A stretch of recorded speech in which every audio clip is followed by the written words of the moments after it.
The curse.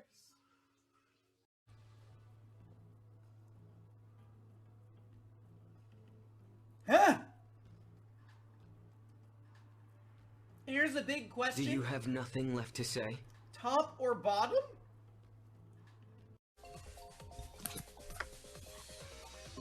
A body has been discovered. Deep. Yes, sorry. All I have to say about this body is honestly get fat. No, just kidding.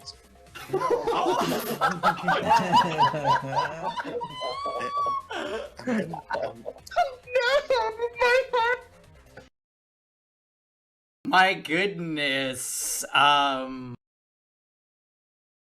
Hello? We seem to have made it back to our Switch and the Great Ace Attorney. Thank you guys for tuning in for FF7. We will get King Tonberry next time. It's time for Peak. I'm excited. We got 3 hours, all right? 3 hours of shenanigans in this game tonight, and we'll do some more tomorrow as well. So, juggling games is hard, okay? On one stream, it's pretty hard.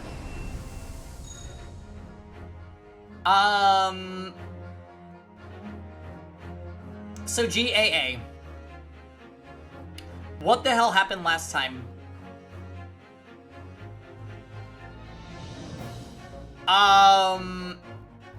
We called Jigoku to the witness stand. We called Jigoku to the witness stand, and we are trying to figure out if he's the one that killed Gregson. I'm excited. That makes me very excited for this segment, story time, if you think we're at, like, a crucial point.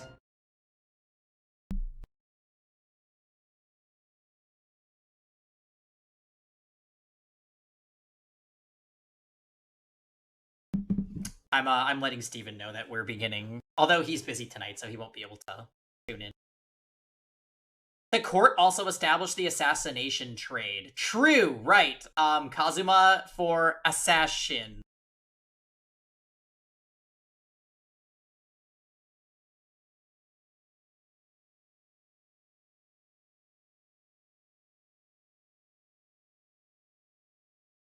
Of course, as a man of the law, I have no intention of obstructing justice. So let's just look at the quick history.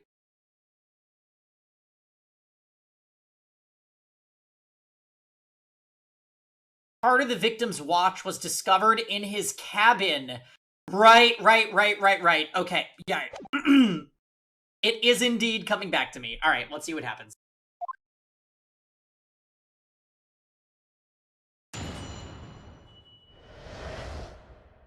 In the cabin. I had a guest waiting for me when I returned to the cabin after finishing my evening meal in the dining room. When I walked through the door, a mustachioed Englishman was there, foolishly waving a gun at me.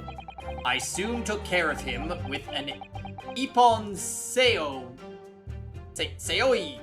throw, though. We couldn't wait to run away after that. I definitely misread that. He couldn't wait to run away after that. That's... I imagine his watch was broken when I threw him over my shoulder. It has nothing to do with this murder. The inspector was clearly killed having returned to Britain because his body was found in London. No, but we know that they had a big freezer on the ship, right? I hope you got invited to the Applebee's reward. Oh my god, Dots. Happy Saturday. That was ridiculous.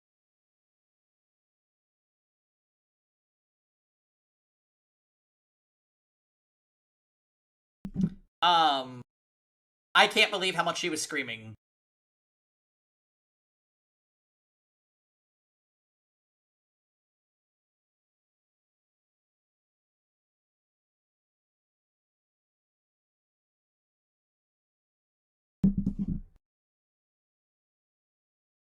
Ippon Seoi. a common jujutsu martial arts technique in my country. I was careful not to use too much force, but the man obviously landed too heavily for his watch to take. So, Ryunosuke Naruhodo, I imagine you can see the flaw in your logic now, can't you? What? The fact that the pocket watch was broken in the witness's cabin in no way proves that the victim's murder took place there. I've no doubt the inspector intended to kill me, but he didn't manage to pull the trigger. Yes, because he was merely the tactician, not the Reaper's hand of death.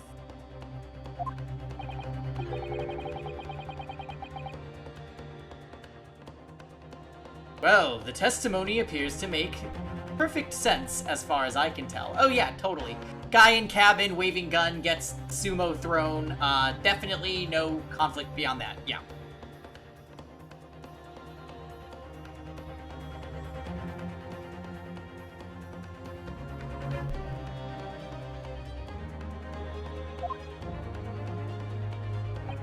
Let me express my gratitude for your understanding, my lord. Yes. You know what's interesting? Why didn't she make an attempt on Jigoku's life while she was still in Japan? Because she was there for a while after killing Wilson, right? Judo chop!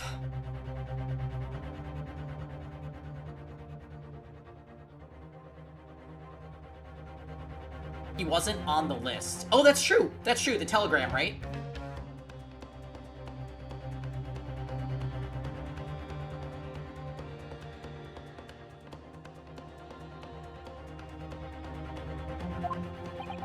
But if this testimony holds, Judge Jigoku will be deemed to have no involvement in the case.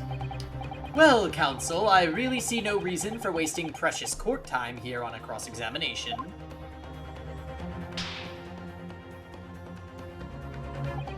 Sorry, my lord, the defense has a right to cross-examine.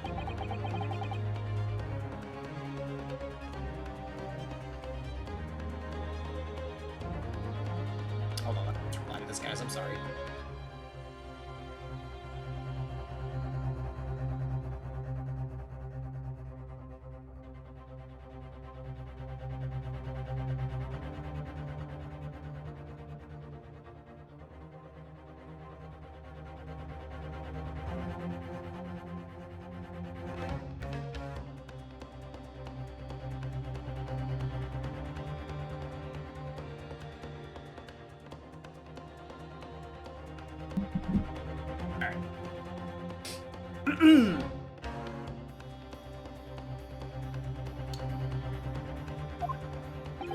You're an embarrassment to your countrymen, not knowing when you're beaten.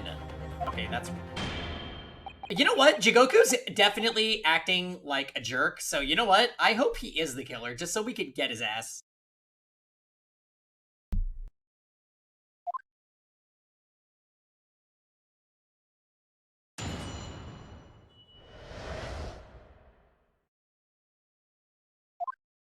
He's hot. He's got a weird beard, though, Dots. I'm not even sure how this beard is, like, physically possible. I'm back from drinking wine. Hey, Lisa. This might be Ace Attorney spoilers, though, friend, so I don't know if you can stay.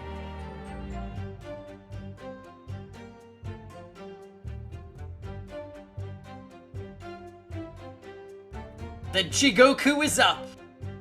It's possible with very precise trimming. How'd FF go? We got fucking stuck on a King Tonberry fight, and then it was time for Ace Attorney.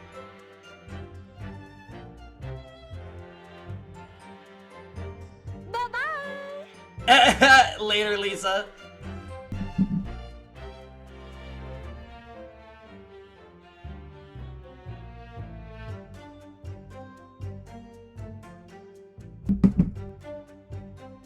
Alright, I had a guest waiting for me when I returned from my cabin after finishing the evening meal. Let's just press it. Because the so-called guard posted at your cabin door had just let your killer pass, you mean? Apparently, Gregson told the crewman he was a police inspector, which was the truth, of course. He wouldn't have had his identification with him, though. because the other guy had it. Tell Eater when you see her to accept your friend request in Hentai 7. Okay, will do. He had his trench coat and mustache, not to mention the bag of chips. I imagine the crewman was convinced. But the man accompanying him would have had 2 swords slung around his waist. Mean me? Who else? Yes, that's true. You would have hoped the sight of a few swords might have set off an alarm in the guard's head. Point is, I left the cabin before its occupant returned, and I immediately disembarked the ship. Certainly, all I can tell you is that only the inspector was waiting for me when I arrived back at my cabin. And you entered without an inkling of suspicion. That's right. None whatsoever. When I walked through the door, a mustachioed Englishman was there, fully waving a gun at me. Obviously, you're talking about Inspector Gregson? Yes, though at the time I didn't know the man's name. And there was no time for introductions. I value my life over manners. Wait a minute. Wait a minute. They didn't know Gregson from their study tour, right? That's the info that we're going with. I don't know why I thought of this photo, but this is Gregson, Van Zeeks, and his brothers. So yeah, okay.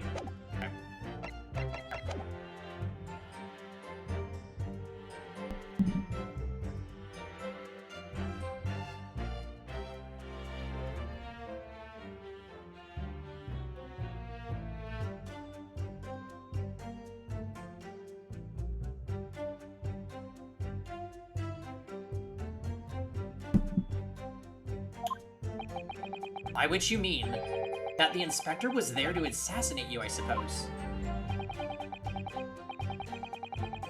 That was certainly the impression given by the gun pointing in my direction. But I've never seen the muzzle of a revolver shake about so much in my life. Anyone would think the man had never shot somebody before. Believe it or not, most of us haven't. Anyway, there was no time to call for help. For the help of the crewman at the door, so I dealt with the man myself. Soon took care of him with an Ippon Seoi throw. He couldn't wait to run away after that. Hold it! Even though the man had a gun, that was a very brave move, wasn't it? Ha ha ha! My Ippon Seoi is far faster than a bullet, I can assure you, of course. But surely all that commotion caused the crewman to come in, didn't it? Yes, of course. He burst in immediately without knocking. The inspector hurled himself at the stocky fellow and just managed to slip past him to make his escape. The outstanding guard does it again. Luckily, there aren't many situations I can't get out of using a quick Ippon Seoi throw.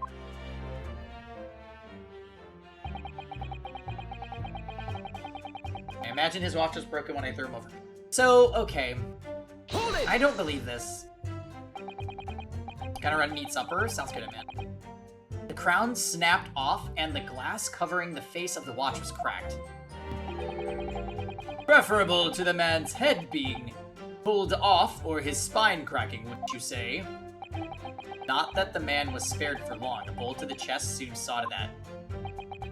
But the point is, the broken pocket watch doesn't prove that a murder took place. Absolutely not! All the watch proves is the power of my jujutsu throw.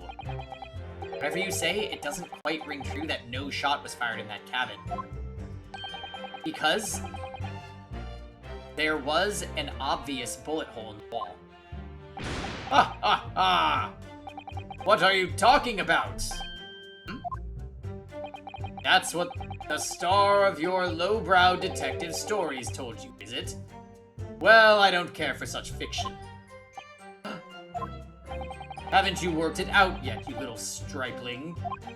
No murder took place in my cabin. The inspector was clearly killed having returned to Britain. Because his body was found in London. Hold it! But there's no evidence that proves the victim ever returned to London alive. Just take a moment to think that idea of yours through now, stripling. What? If the inspector was killed on the steamship in France, how on earth could he have gotten back to Britain? When people die, their bodies remain at that same spot. It's a devil of a thing. Well, then obviously the culprit must have moved the body.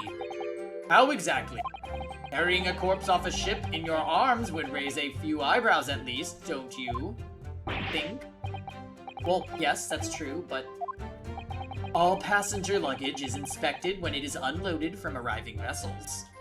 And I would like to think the border police would query the corpse of an Englishman as hand luggage.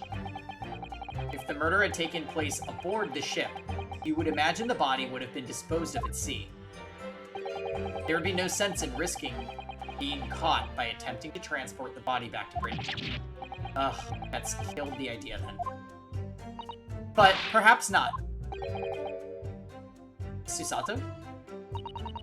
We've heard that the first-class passengers were under constant scrutiny by the crewmen posted to guard them, which would mean that the culprit had no opportunity to dispose of the body in the sea. Yes, that's true. So the transporting of the body to Britain may have been the only viable alternative. Dear me, you really are new to this, aren't you? I thought I'd been perfectly clear, but it seems I'm going to have to explain it in words you can understand. I think I ought to alter my testimony with your consent, of course, my lord. I have no objection. State your amended testimony now.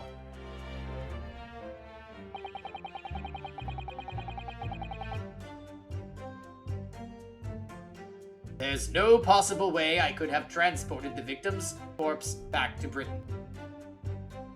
Hold it! Here's an idea. Think about it, stripling. All passengers and crew disembarked at the same time and passed through the same checks at the border. The symposium guests were then driven straight to the hotel in carriages organized by the ministry. And we met you as soon as you arrived at the hotel. So you did. Well then, remind me, did I have a corpse over my shoulder at the time? What? No! So we're in agreement then. I couldn't possibly have brought the inspector's body back to Britain. Yeah, but you could have paid somebody to do it. Unless, of course, they've developed some clever device these days to instantly move things from A to B. Funny you should say that. Professor Hairbrain's invention didn't actually work, if you remember, Mr. Naruhodo. Yes, of course. The defense has become unusually quiet, I notice. Yes, because there's really nothing more to say. So that's his story. Well, I suppose if you think about it, whenever you drop a teacup in an office and it breaks, we don't say Mr. Naruhodo must have been murdered there, do we? Is that a veiled threat about what might happen to me if I break another one? And the fact is that Inspector Gregson's body was found in the little room on Fresno Street. If he really was killed in Judge Jigoku's cabin, the body would have been moved somehow, obviously. Transporting a dead body over a country border, that would be impossible for the majority of people. So there must have been some special circumstances that made it possible to culprit them. That could be a vital realization, I think, Mr. Naruhodo.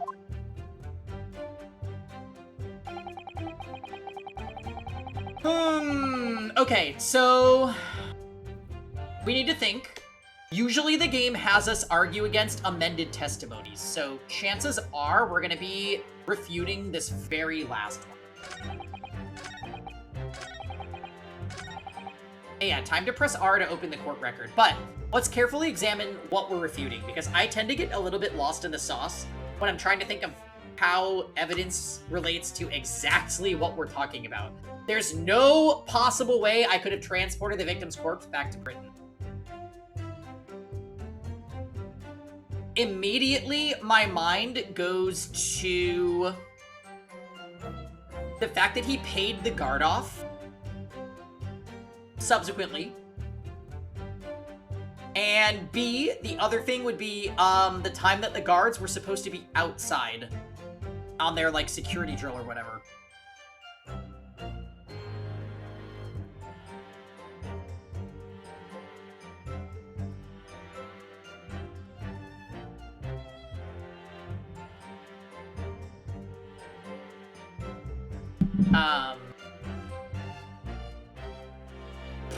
Okay. So there's a few things that could be relevant here.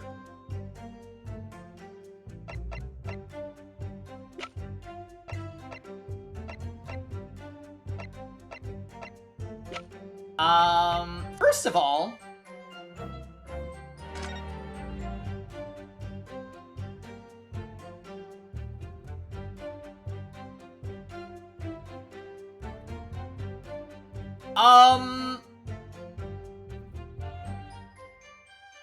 did we not see that a large man was inside of this very trunk?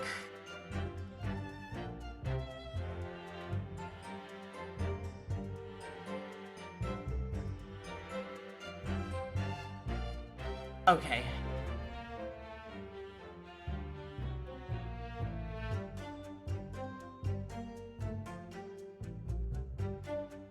Okay.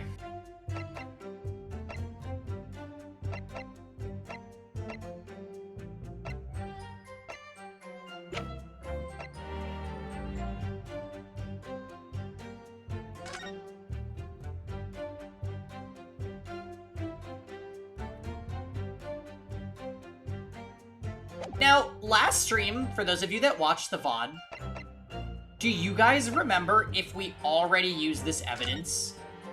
I feel like we did, but I don't remember, because I know this was relevant to discussing, like, oh, I feel like Jigoku said something like, I was under constant supervision, and we said, no the fuck you weren't, because they went out for their security drill. Did I dream that up, or did that actually happen?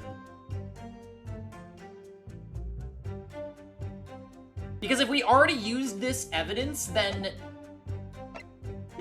it kind of... I believe it was used when you were playing as Sholmes.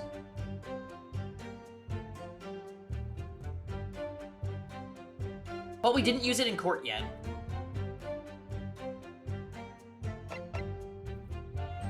Shit. So, right now my brain is immediately going to the evacuation drill itinerary, because we don't actually know when they arrived. This is talking about 10 p.m.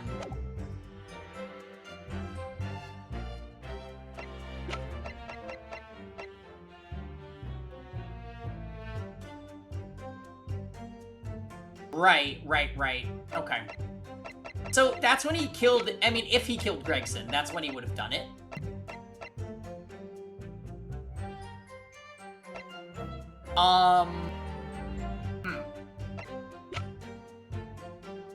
But we're not talking about when Gregson died, we're talking about getting him into Britain. And the only thing I can really think of is that Gregson is inside the trunk. Like, there has to be a reason the trunk is in this camera shots.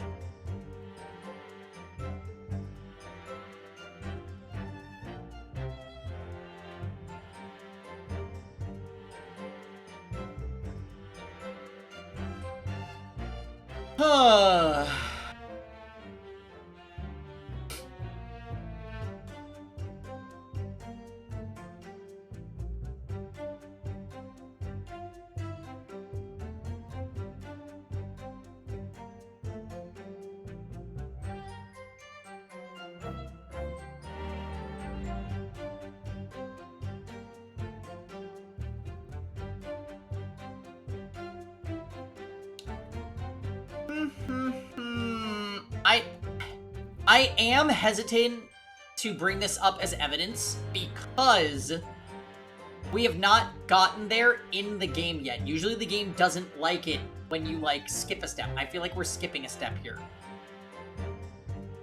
Before I present it, let me just read his other statements.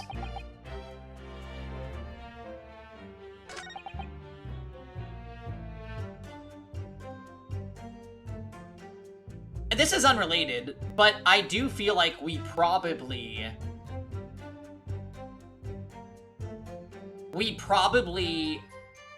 should interrogate the guard of the room to see if he saw Gregson alive at that point. I'm sure Jigoku paid him off, but...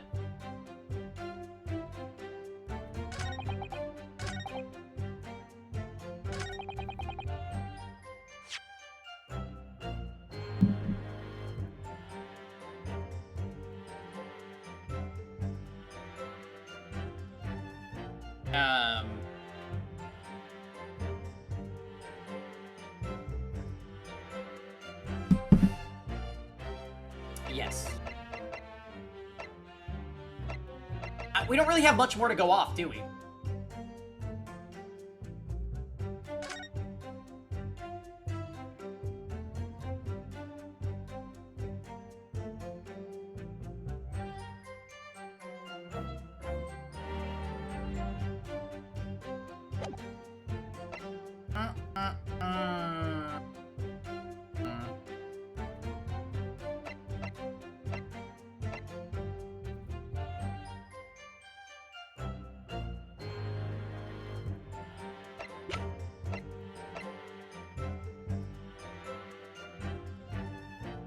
Alright, let's try it. We're probably gonna get made fun of. Objection!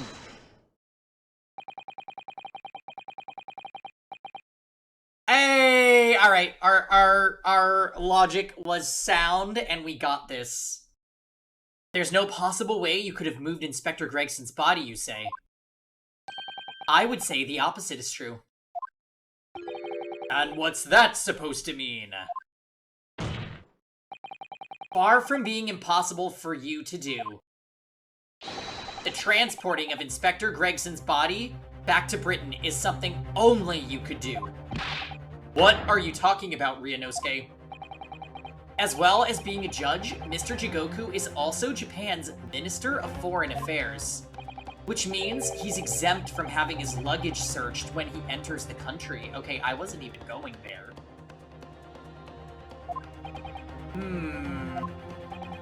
We learned that when we first met you upon your arrival in London.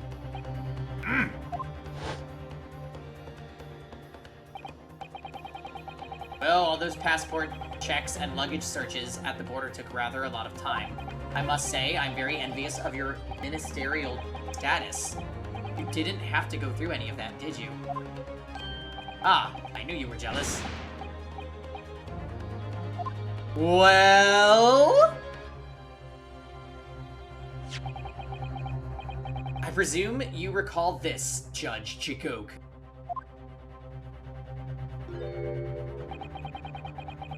It's a photograph we took in the foyer of the hotel to mark the occasion.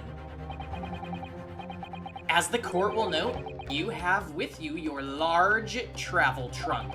Large enough, in fact, to have a corpse inside. Mr. Naruhodo, surely you're not suggesting... I'm afraid I am, yes. 3 days ago, when we were chatting innocently with the new arrivals from Japan in the hotel,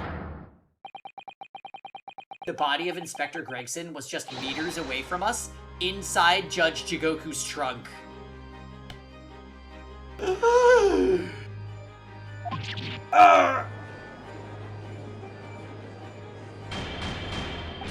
Order, order, order in courts. Oh my goodness, I can't believe the family photo had a surprise 5th person in it. I mean, story time. So when that photo happened and it got added to the court record, I was like, that means it's relevant to the case. I honestly had no idea that it was going to have anything to do with the trunk. One thing that I really like about this game is that the most minute details can potentially end up being, like, what you're basing an argument on. Like, what I thought was, like, a glint of light in a photograph actually was a picture of something flying upwards in Chapter 3, and I was like, wow, that is so cool. It's definitely one of those things, almost like an optical illusion, where you're like, wait, is that? Ah! And then it just is. I'm skeptical, Counsel, that a grown man's body could fit inside even the largest travel trunk. It could. Because I happen to know that the witness himself, a man of considerable size, fits inside his trunk. And verifying that would be extremely simple, wouldn't it, Judge Jigoku? But inside his trunk, how horrifying. Ew, that also means Jigoku got inside a trunk where he put a dead body.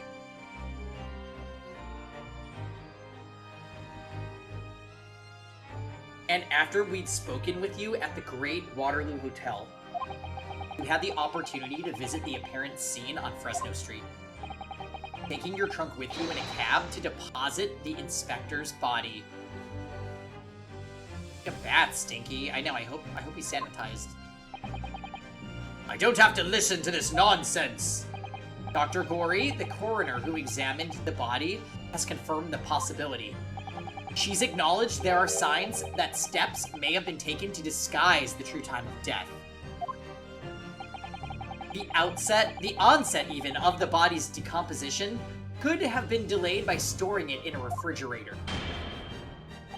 Counsel, as I remember explaining yesterday, refrigerators of the requisite size are few and far between. Yes, I'm sure they are. But one place they're certainly found is on the large ocean liners. Such ships are equipped with electrically refrigerated cold rooms to keep food fresh on their long sea voyages. I swear, I don't think we have played a visual novel, a mystery visual novel, where a frozen room doesn't preserve a corpse. Like in every single one, I think, this happened. This shit.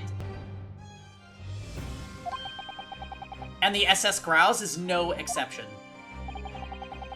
Professor Mikotoba told me about it only yesterday. Well, Judge Jigoku.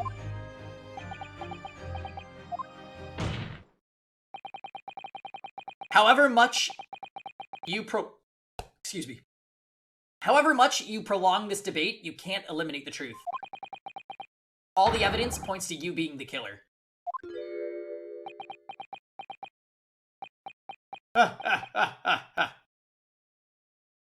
Imagine a game where the sauna is used to speed up decomposition. It's the way that they could have done that in Escapable, but they missed out, as they did with many other things. Freezers are only used to preserve dead bodies, I think. I can't think of another use for them, yeah. Well, this is all very heartening. I can see that it was a wise move, letting Asogi and you embark on the study tour. What are you talking about now? Logical reasoning, of course. All court proceedings will be built on logical reasoning in the new century. And I can see that you've both laid firm foundations for that already. Oh, okay, so you no longer think that we're a stripling, stripling. I don't know which. Judge Jigoku, please. Stop diverting attention from the issue at hand. The defense has made an accusation against you. How do you respond? Respond? There's really no need for me to respond, is there? Why ever not? Because before you can begin to answer the question of when the victim was killed, you must first establish one key fact. Do not say where.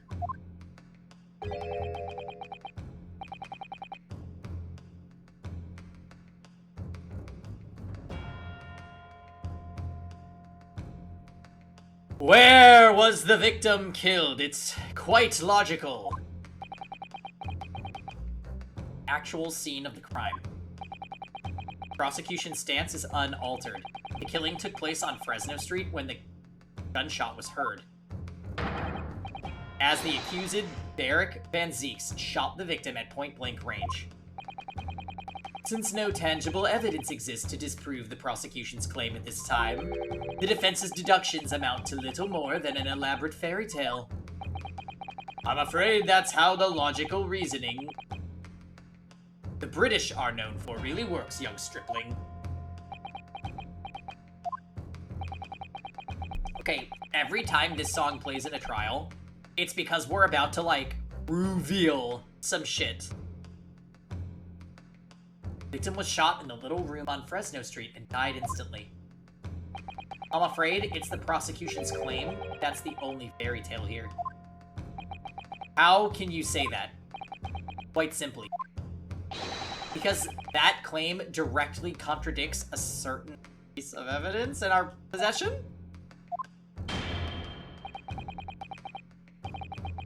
Very tantalizing, counsel. I think you had better explain yourself to the court, don't you?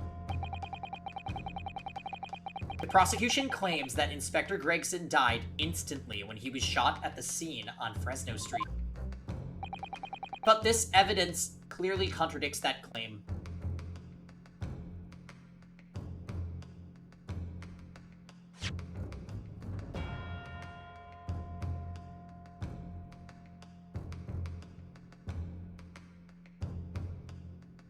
Victim shot in the little room on Fresno Street and died instantly.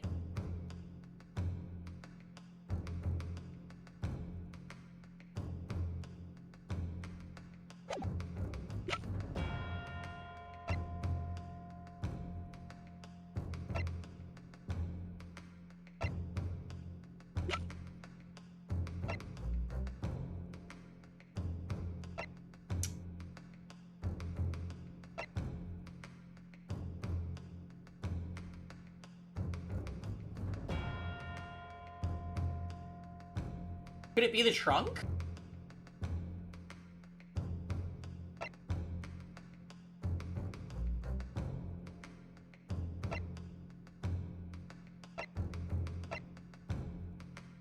You know, we still have no idea why the trunk has a sword slash in it.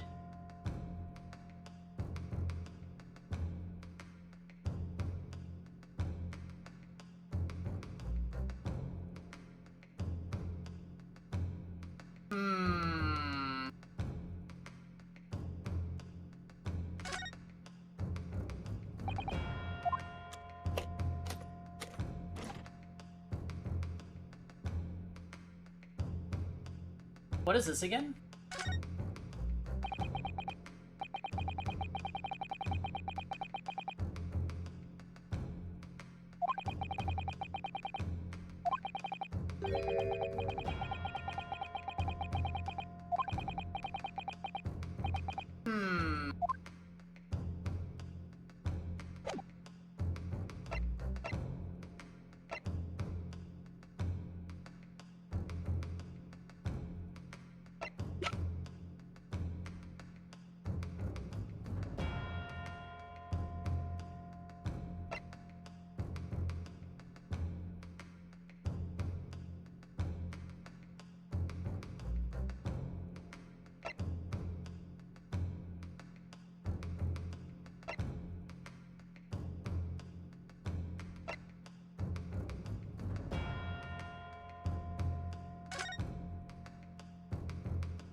Scorch marks at point of entry.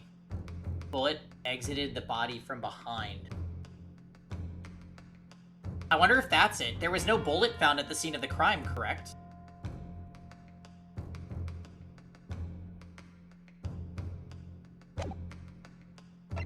As far as we know.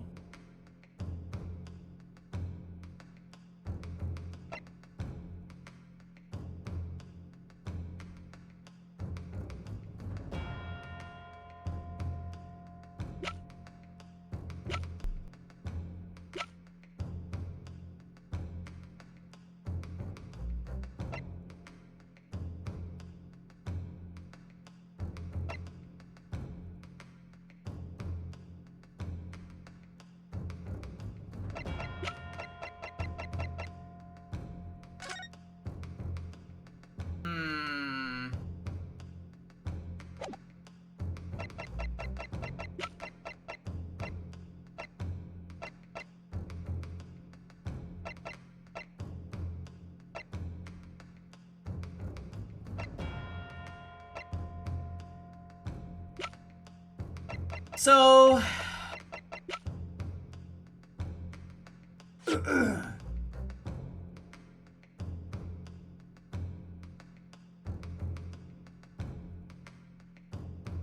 The prosecution claims that Inspector Gregson died instantly when he was shot at the scene on Fresno.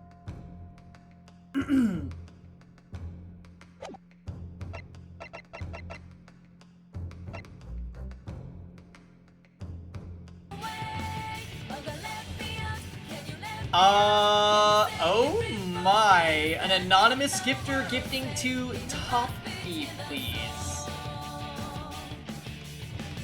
Thank you.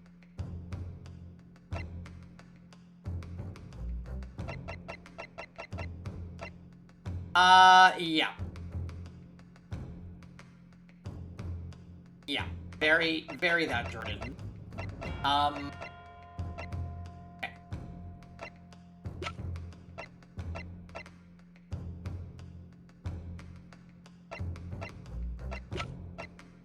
I'm gonna try the autopsy. And the reason I'm gonna try this is because...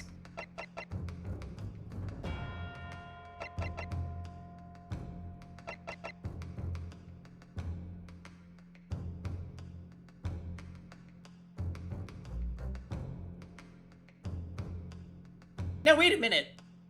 Didn't the witnesses from the previous,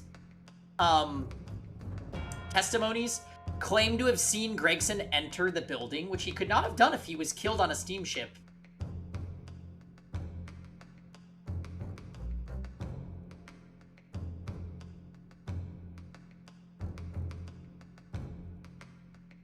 So I guess at that point it would be the body double. Armin, were you the anonymous gifter? It's okay, you can tell me.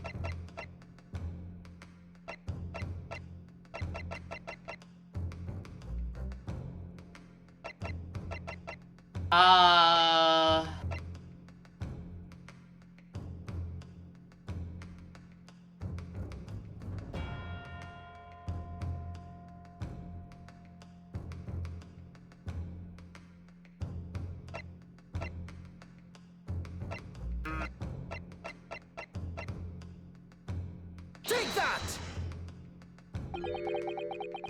Japanese really are a curious breed. Was the body double also murdered? No.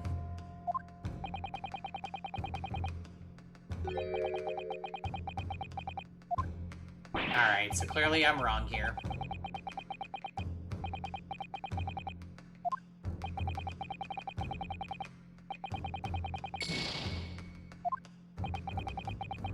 Victim was killed in the room on Fresno Street, or was he moved there after his death? There's only one piece of evidence we have that shows the answer to the question surprisingly clearly. Perhaps you should try to present the correct one this time, Mr. Naruhodo.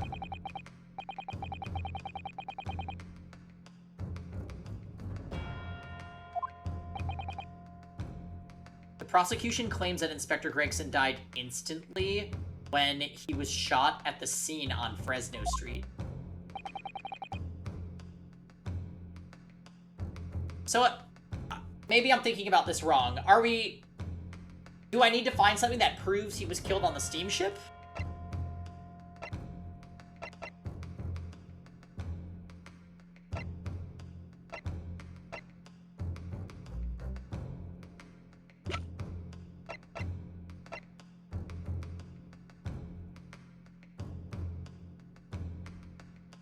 And it's not the autopsy proving that there's no bullet in the room.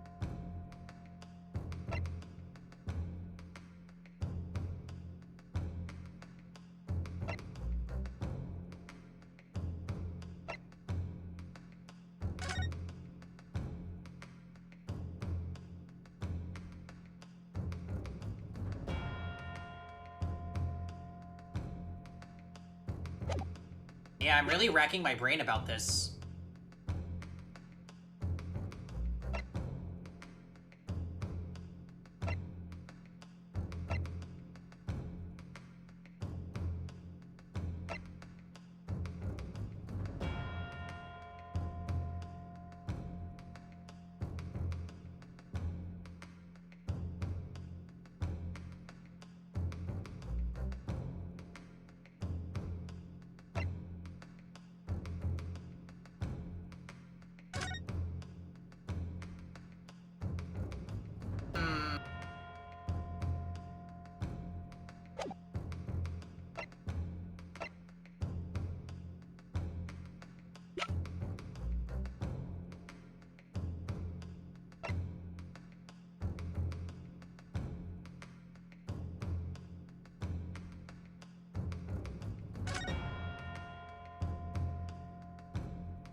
This doesn't prove it, so it can't be that.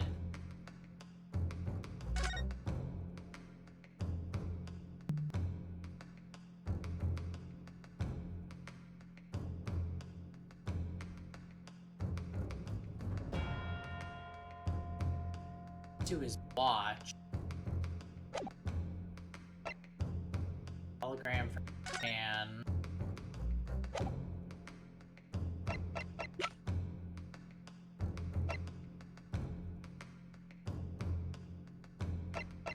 My mind keeps going back to the trunk for some reason. I'm gonna go pick up some dinner, grilled cheese and tomato soups. Yum! That sounds so good, Jordan. And a cup of fruit and then a salad for later after a Muggies. Ugh. Sounds good, Jordan. I'll be hopefully not still on the same question. I think Kevin's bringing home a hamburger? Maybe some chicken tendies?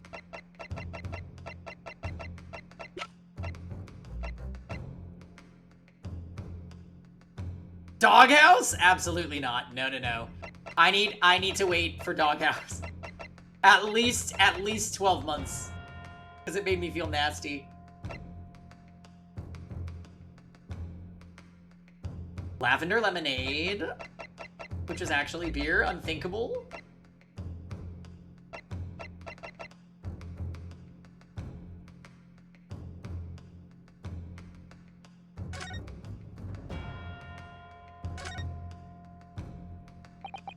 Candle was used as a sort of timer device to set off the firecrackers. That's a really ingenious idea, although obviously it's a shame it purpose. I wonder if there aren't some more positive uses for a timer device.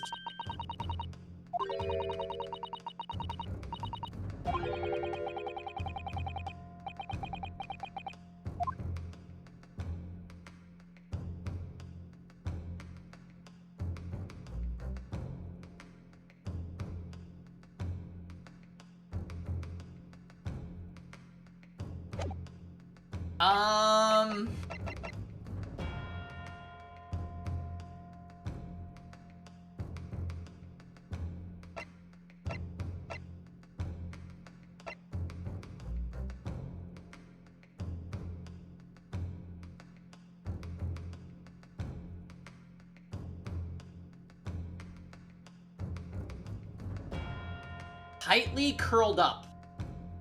Rigor mortis?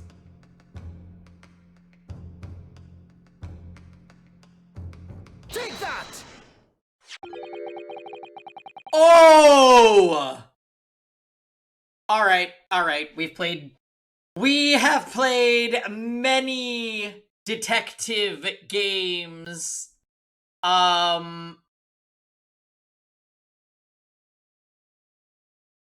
Wow. You really have to read every word in the court records descriptions about things. Because if you don't, if you just glance over it, you will miss it 100% of the time. If it's not obvious. Alright. A photograph of the victim in the very location you claim he wasn't killed. Yes, but the point is the posture of the body itself. You must pay attention to the details, yes.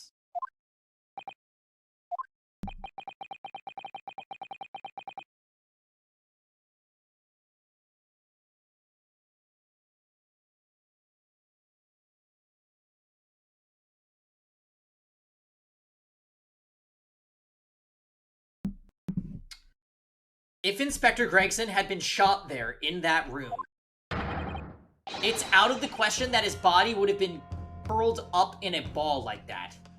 Because he was in a trunk.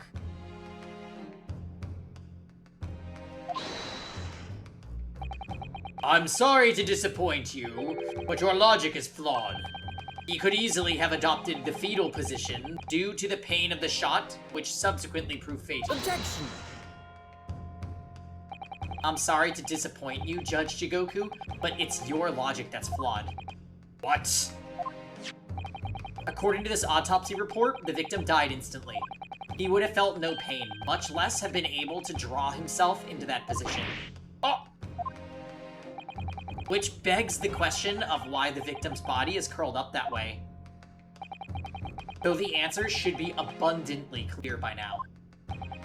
You're suggesting the inspector's body took on that posture ahead of its arrival on Fresno Street before it was coldly turned out on the floor from the inside of a large travel trunk.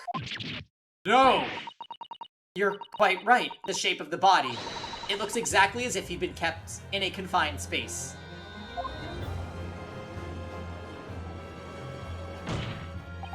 Judge Shigoku, present your trunk for examination. I believe it's very possible that it will contain traces of the victim's blood. Ah!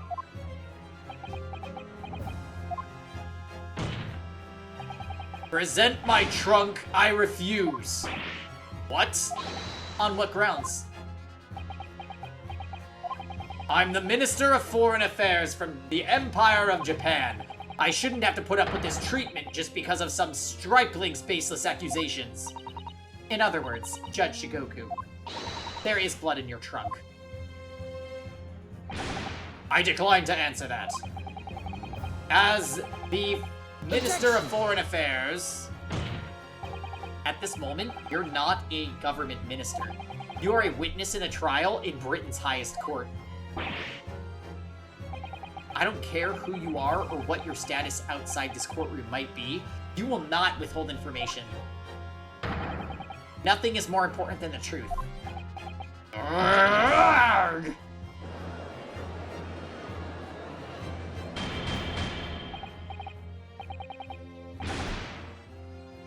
Order in the court. Well, Mr. Jigoku, what's it to be? Can't be serious. You did it? Have you no shame at all, Kazuma Asugi? Oh, now we're gonna talk about why there's a slash mark in the trunk.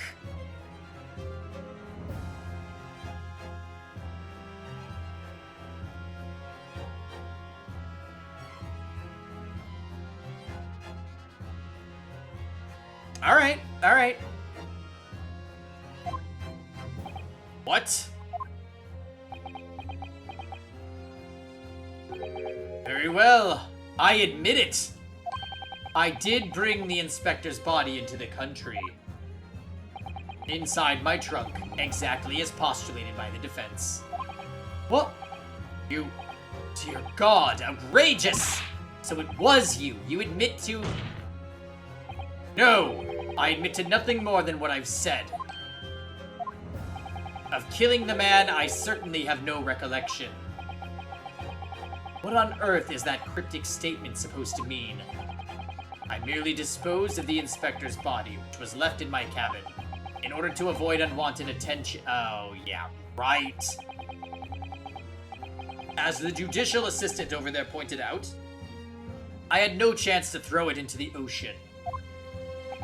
So, I decided my only option was to bring it into Britain with me and dispose of it somewhere else. Oh, yes. So, then I decided to do this whole thing where we pretend that it's Barrick Van Zeeks that did it and put it in a room to be discovered with a gun and all this other bullshit. Absolutely not.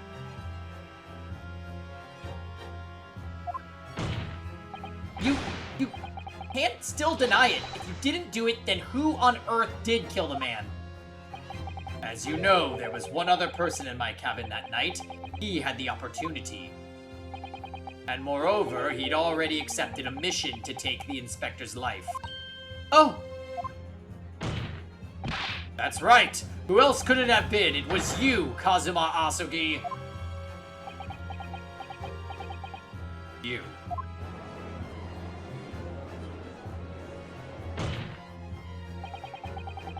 I never thought you'd stoop to this, Seishiro Jigoku. You've taken the words straight out of my mouth, Prosecutor Kazuma Asugi.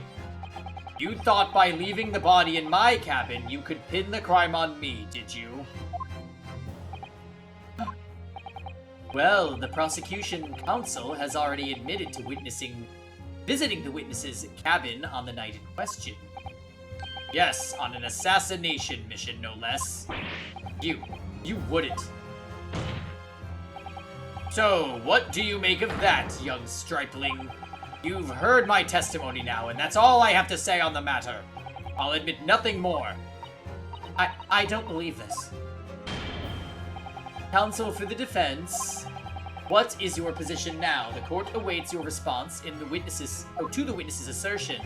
The assertion that on the night in question, the victim's assailant was in fact Mr. Kazuma Asugi. This isn't the dead end it seems to be. The answer's right in front of me? It comes down to Jigoku or Kazuma. Both of them have the opportunity to kill Gregson, but only one of them did it. And I'm just a step away from proving who.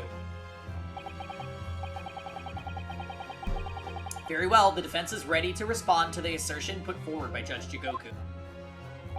The idea that the victim's murder could have been committed by Prosecutor Asugi is...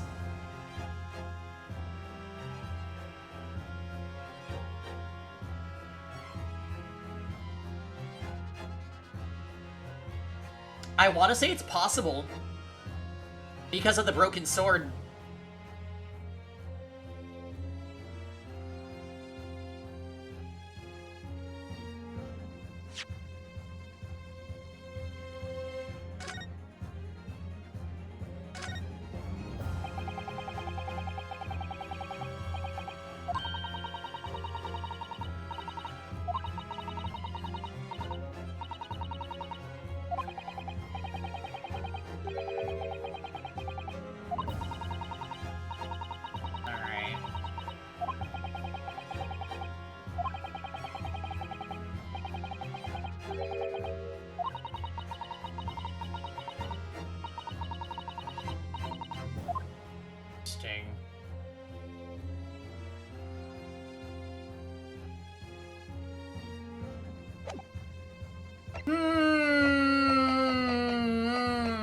Could it have been Kazuma?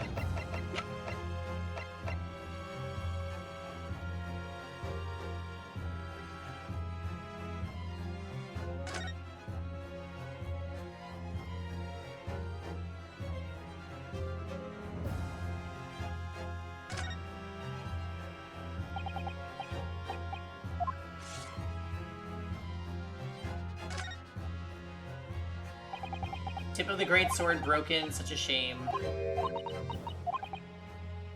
Kazuma must have really taken a swing for that to happen.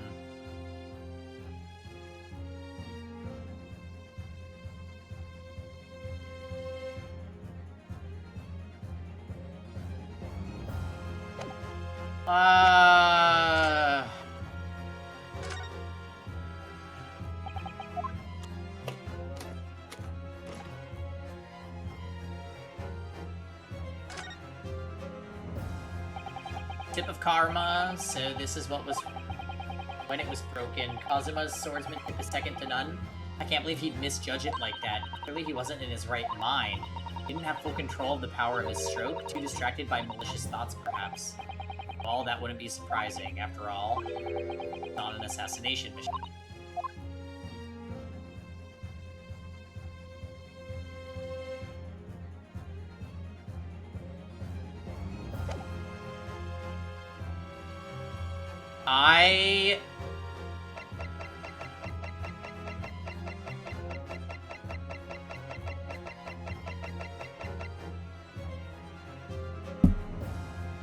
I honestly don't know.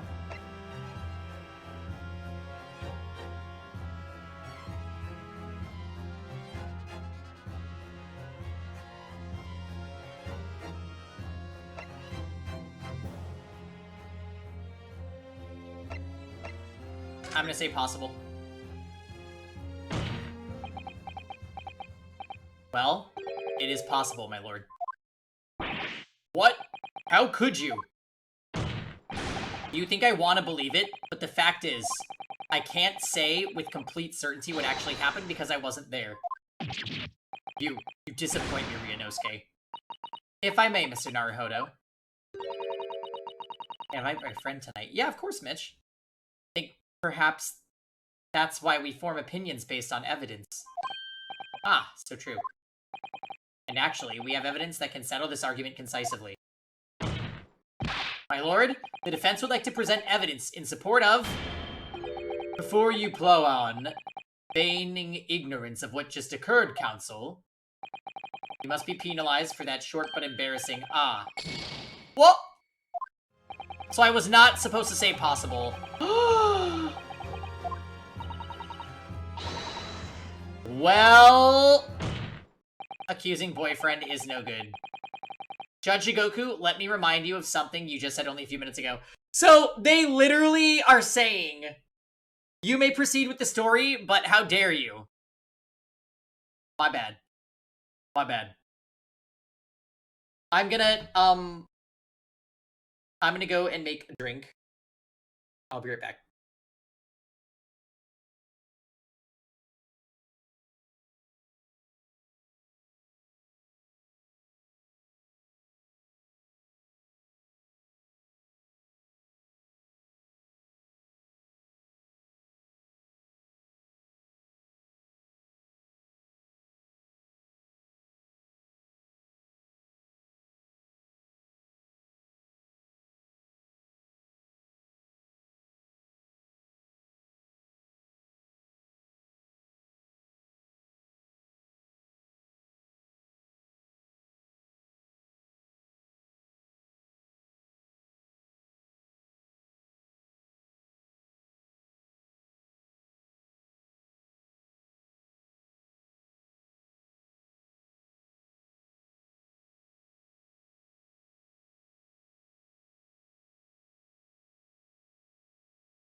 Tux?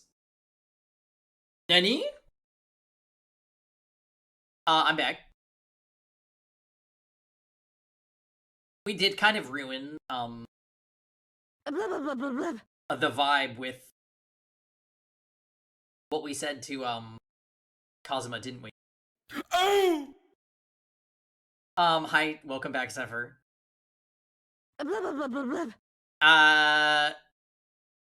Texa Panini, how's your day going?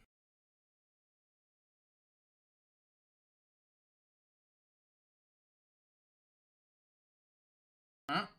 Bye-bye! Oh god, you're always like this! Anyways. Judge Jigoku, let me remind you of something you said only a few minutes ago. You claimed that logical reasoning is the future of the judicial process. It is, no question. Well, logical reasoning can prove something here. Namely, that it would have been impossible for Prosecutor Asagi to commit the crime. What?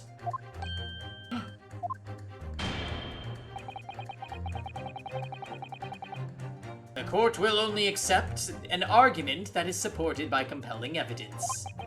So present what you have, counsel. What proof is there that allegedly demonstrates the impossibility of Prosecutor Asagi's involvement?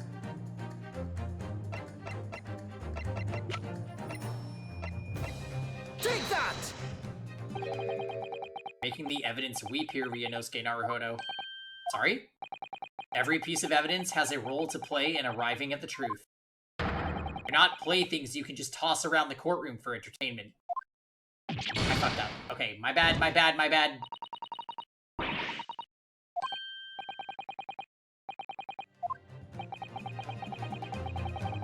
We know a member of the crew was on sentry duty outside the first-class cabins nearly all the time. So as long as the guard was there, it would have been impossible to fire a gunshot without being heard. And it very much narrows down when the crime could have been committed. Okay. I thought, okay, so I immediately presented the sword because I'm like, if Kazuma's gonna kill somebody, it would have been the sword, not with a gun. However, I was wrong. So, now we're here.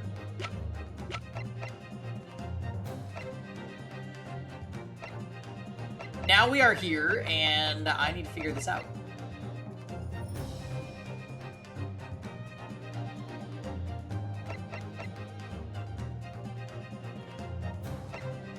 I think it could be... I mean, the hint that they gave us was about this, right?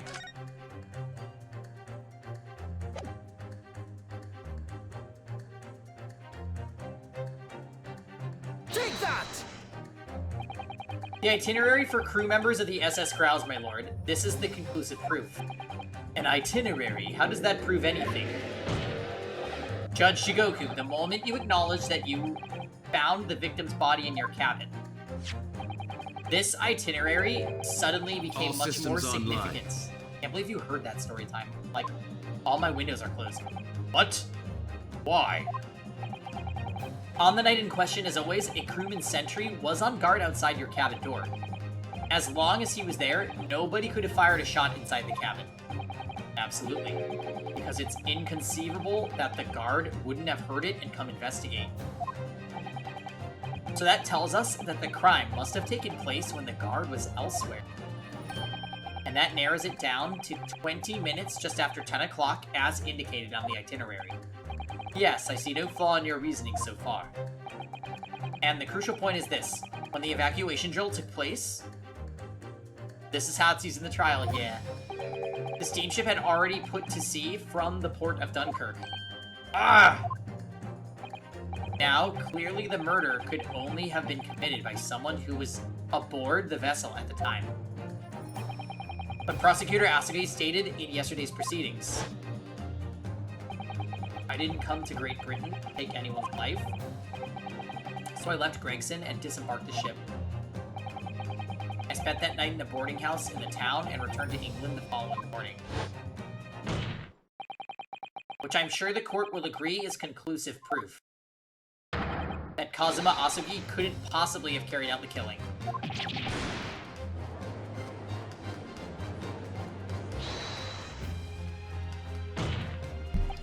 No, absolutely not! I don't accept that at all! What do you mean? Yeah, the song is good. The boy's just saying that to exonerate himself. We can't trust that he really disembarked the vessel. Obviously, after he left my cabin, he hid himself somewhere nearby on the ship. Just waiting for his chance to come back. No, that's out of the question.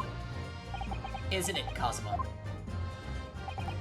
As the defense rightly recalls, I disembarked the vessel and spent the night in a boarding house in Dunkirk. And, as I said yesterday, I signed my name in the accommodations register book. All extremely easy to verify and undeniable proof. No! One constant across all 8 games is a consistently amazing soundtrack. Yeah, I've really liked Ace Attorney's soundtrack for sure.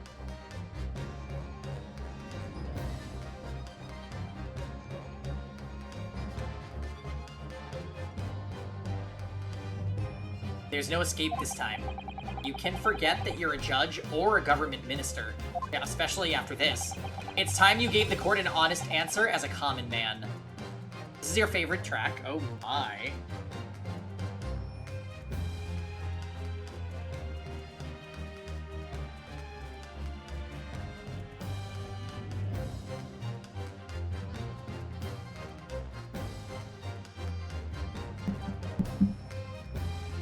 GAA Def has a lot of top tier tracks. Okay, I'm glad to hear that. I've liked.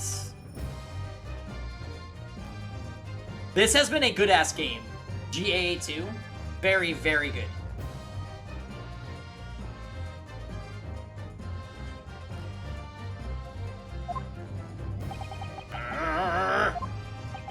You killed Inspector Tobias Gregson and transported his corpse back to Britain. Then you dumped the body in the room on Fresno Street and made it look as if the murder had happened there. So... we still haven't talked about Karma, have we? And why he cut the box? That is literally the only reason why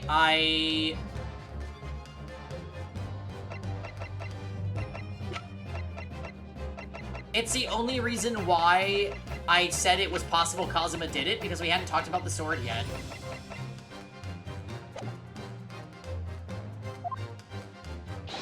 That's what really happened, isn't it, Seishiro Jigoku?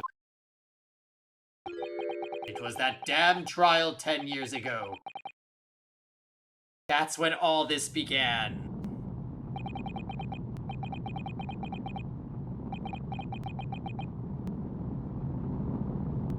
Shit.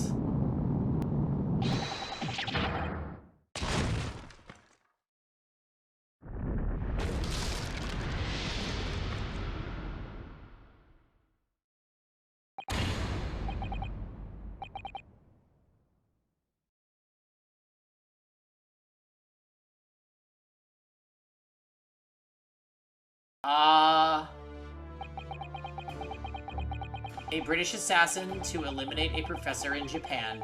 A Japanese assassin to eliminate a detective in Britain.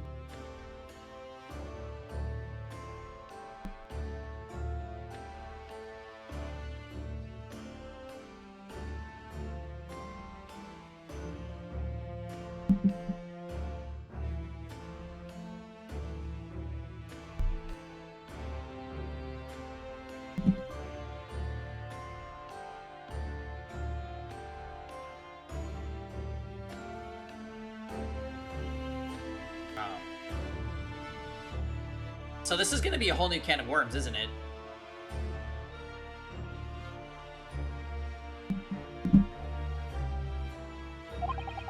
Both assassins will use diplomatic immunity to evade conviction and return safely to their homelands. The assassin exchange request arrived from Britain about 1 year ago. Though it was hardly a request, it was a demand. And for that, you decided to recruit Mr. Asugi. But things didn't go according to plan. Your chosen assassin never made it to Britain. And you found yourself unable to dispatch a replacement. Because I was already on the way to Britain at that time in Kazuma's place. Which Sholmes is privy to, apparently. And that left me with only one option for carrying out my obligation. To eliminate the mark myself, personally. Of course, there was but a single opportunity for me to do that. The International Forensic Science Symposium, I presume. That's right. I decided it would be safest to carry out that plan before my arrival in Britain. So I enlisted the help of my British counterpart and made arrangements for a pretext that would take the inspector to Dunkirk. To lure the man in, he was given a sham mission by the Reaper. What? Reaper? But there's only one person who could have done that. The mastermind of the entire operation. The Reaper himself. Yes, that's true, but it's not Barry. Ah! So, that means that the assassination exchange was... It was all planned by the Reaper. Yes, who's probably... Strongheart. I'm not at liberty to say anything about my British counterpart. Anyway, the inspector accepted the Reaper's mission and dutifully infiltrated my cabin on the steamship. But it was all a trap designed to lead him to France and his death. Oh, how awful. It was past 9 o'clock when I returned to my cabin from the dining hall that evening. I didn't give him time to attack me. I choked him until he lost consciousness. And there was a guard just outside the door, so I left it at that for the time being. Even the slightest noise might have aroused suspicion, so I bided my time, waiting.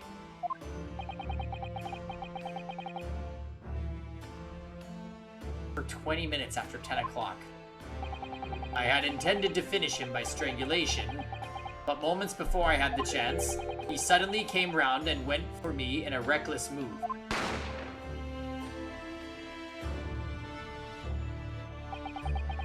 I'd received the British-issued gun 16 years earlier, being a member of the judiciary as a visiting student. I never imagined I'd have to use something like that. So the revolver belongs to you, does it?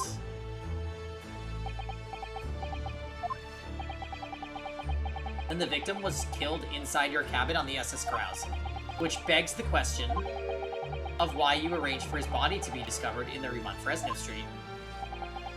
The young judicial assistant over there has already answered that question. There was no way I could take the body up on deck to throw it on the side. That's precisely where all the crewmen were gathered for the evacuation drill.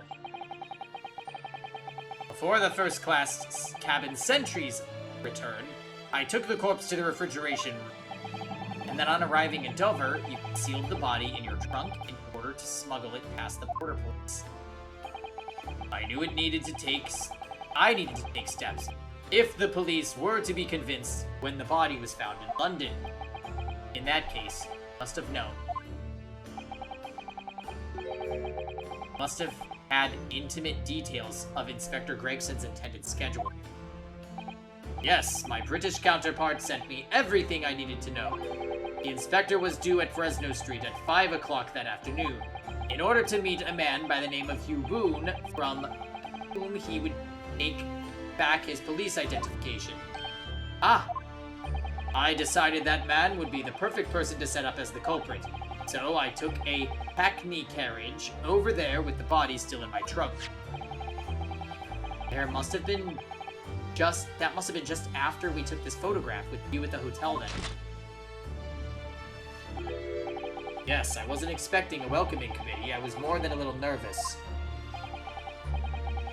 On Fresno Street, I spotted a young girl selling firecrackers. Miss Venus, of course. I conceived of the candle trick there and then. So I donned a simple disguise and approached the girl to buy enough firecrackers to replicate a gunshot. What sort of disguise? For some reason, the inspector had a bright red hairpiece in his own traveling case. Miss Venus, what an icon, yeah. I kind of thought that she might be, like, reintroduced.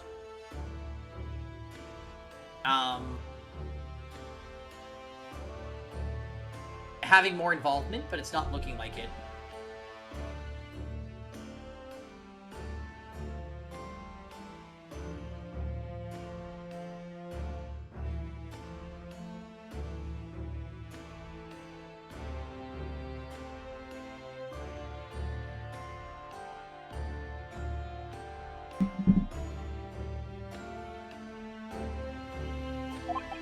So I put that on, although I suspect I drew more attention to myself in that than I otherwise would have.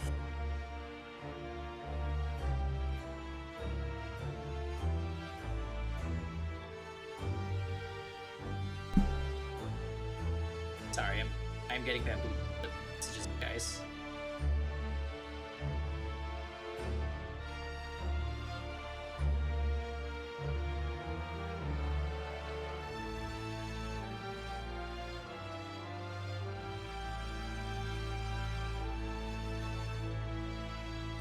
And shush, this is important! Well, he's also taking dinner, so, like, I gotta make sure I respond to these.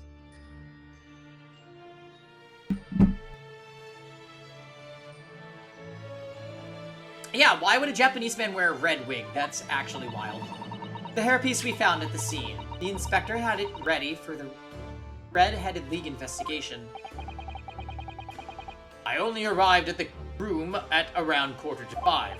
So I quickly placed the body on the floor, moved the notice board, and set up my little candle tree. I arranged it so the firecrackers would go off with a bang around 15 minutes later. So that Mr. Boone, who was due to arrive at 5, would walk straight into a trap. Except, at the last moment, I made a careless blunder.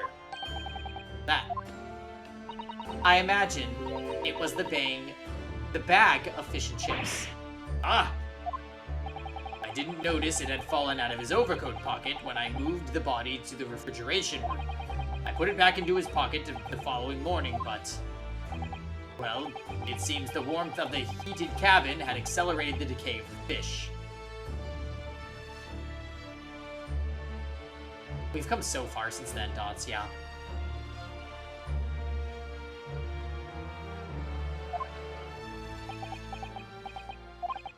Anyway, that's everything. All the sordid details of what I did.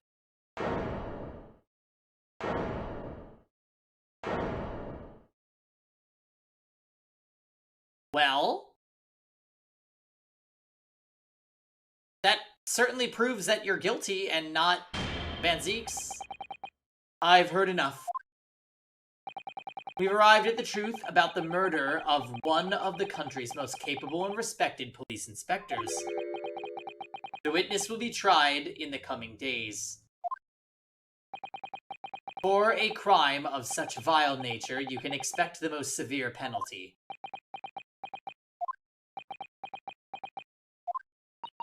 An exchange of assassins. What a foolhardy idea. Mr. Jigoku, one last detail. Who was your counterpart in Britain? Who was the mastermind behind the assassin exchange? Nothing you say now will make matters any worse for you. Just tell us. Enough! Oh.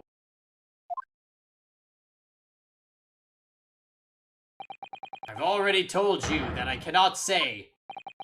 Even though, as things stand, you may very well never set foot in your homeland again. What are you waiting for? Can't we get this over with now? It's finished. All of it. I'm finished.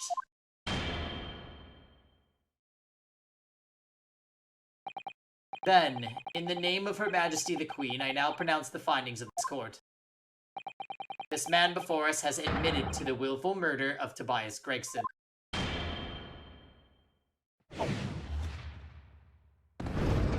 Strongheart, you...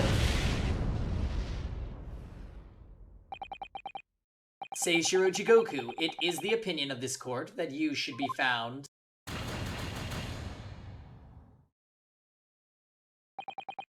And may I remind all those present of the strict confidentiality demanded by this closed court.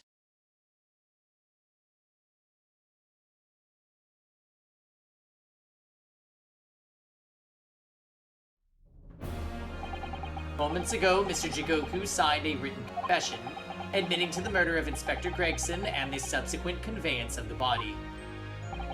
In short, the defendant's innocence has therefore been established beyond doubt. Oh, wonderful. Well done, Mr. Naruhodo. Yes, thank you. Is something wrong? I'm just a little troubled by his silence. The true identity of the Reaper of the Bailey, and this extraordinary assassin exchange. We do remain in the dark about these mysteries. However, insofar as the indictment brought against the defendant in this trial, we have reached a conclusion. We did it with no outstanding problems to address at all. I mean, Strongheart it's the elephant in the room, right? Like, it clearly has to be Strongheart.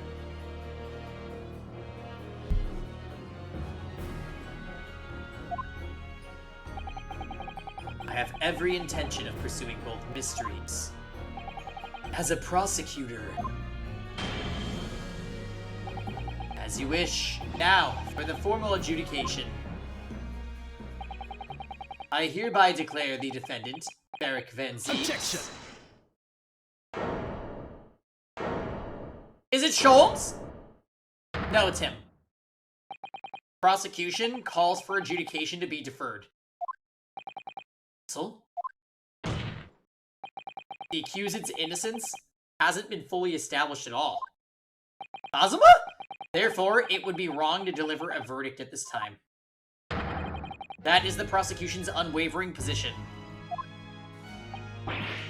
What?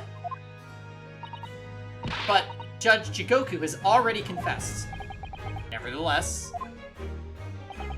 Barrick Van Zee has committed crimes for which he must be punished. Well, it would appear you have information that the court needs to hear, Prosecutor Asogi. Certainly. The murder of Inspector Gregson was actually carried out by Seishiro Jigoku. And it's clear from the witness's testimony that he was coerced into complying with the plot. Into this sick, merciless assassin exchange. Oh, hey, Jackie! Yes, hello! Happy Saturday. Will you be among-using with us tonight?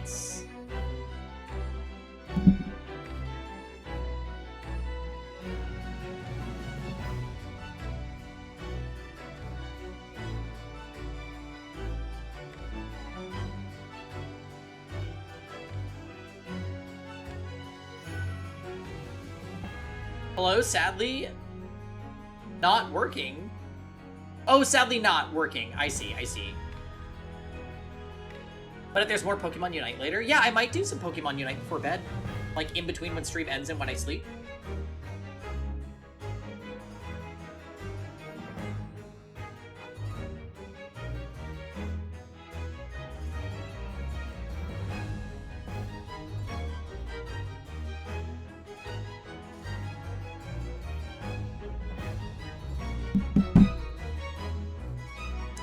Into this sick, merciless assassin exchange. That may be true, but... So what I want to know is, who coerced Jigoku? Who was pulling the strings? The victim went to France, having been ordered on a mission for the Reaper, only to be murdered. In other words, the mastermind behind the assassin exchange is someone in a position to give such an order. As we've already established, the Reaper himself. Well, certainly that would appear to follow. The prosecution hereby formally accuses the man in the dock, Barrick Van Zee. You're too high rank to play with him. Wow, Jackie! That's super cool.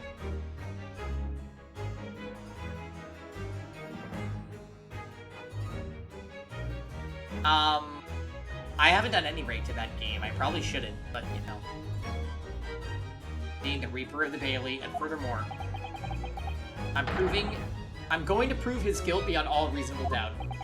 What? What?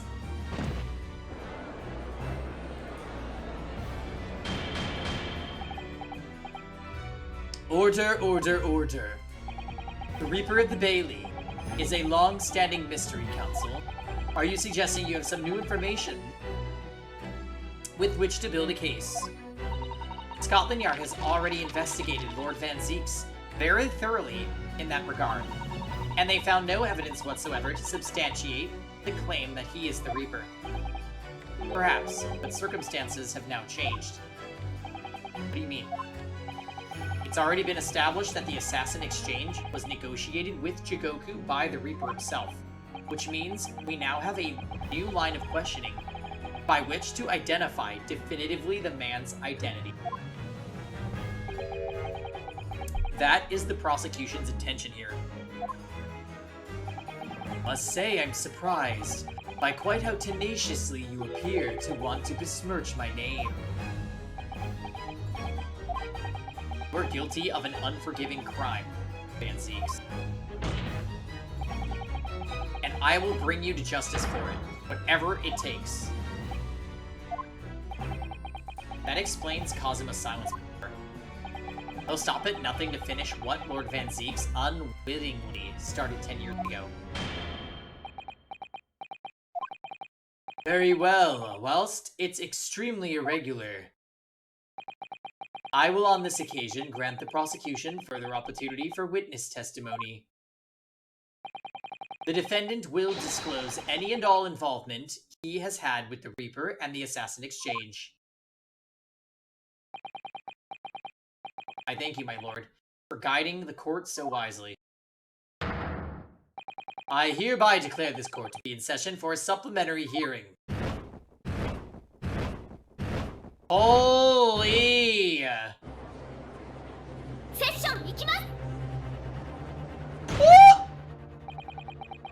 Pray turn a blind eye to the discourtesy, as I have verily that this vile and unremitting accusation has enscoured the contents of my hallowed chalice.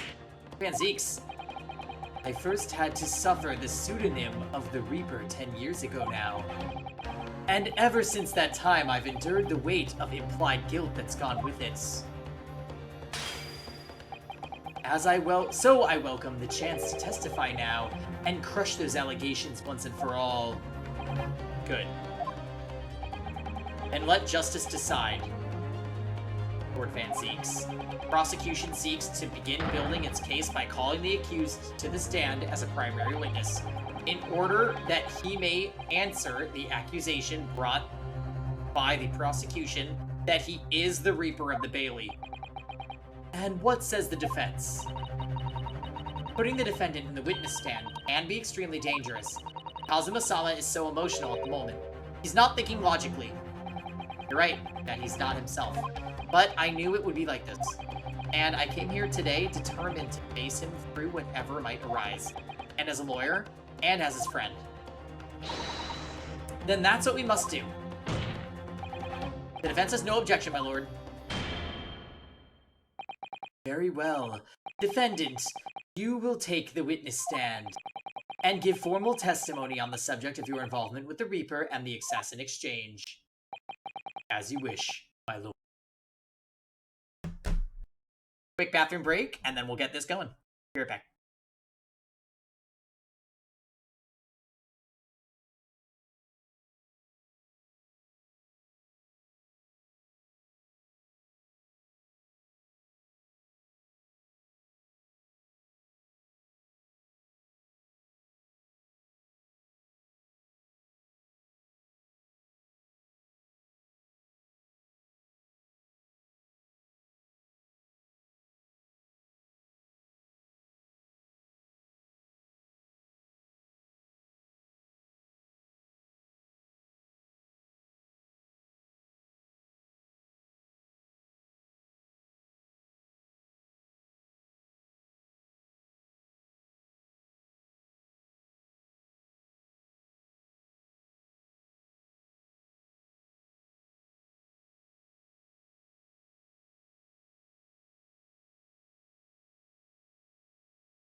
Where are you? I have ascended!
Hurry, hurry, hurry!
Yeah?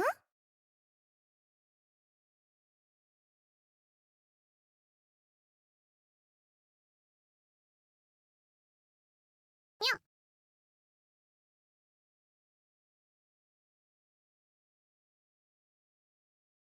Yeah?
Hi. Okay, we're back. I went to the bathroom and also decided to get into comfy shorts because I was in pants for some ungodly reason. Who wears pants on a weekend? Anyways, hi Ifrit, hi Diamond. Shit is heating up in this trial. We just proved that Jigoku killed Gregson. And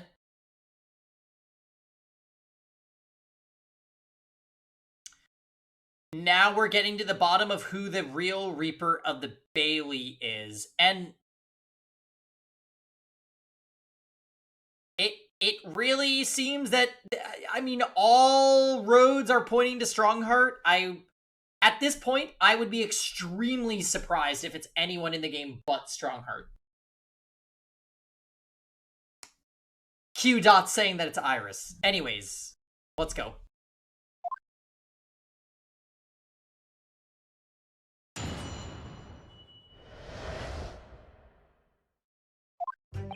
I've never taken the life of another, nor have I instructed another to kill. I've been investigating the truth behind the Reaper for years, and I was aware of Gregson's involvement. That's the reason why I went to Fresno Street that day, and how I came to discover the body. The point is, no common thread exists between myself, Gregson, and Dr. Wilson.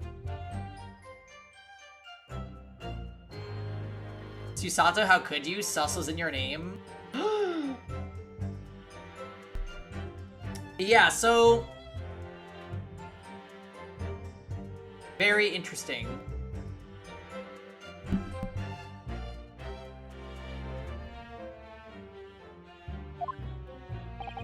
Clearly, therefore, there's no reason to suspect me of being behind the assassin exchange.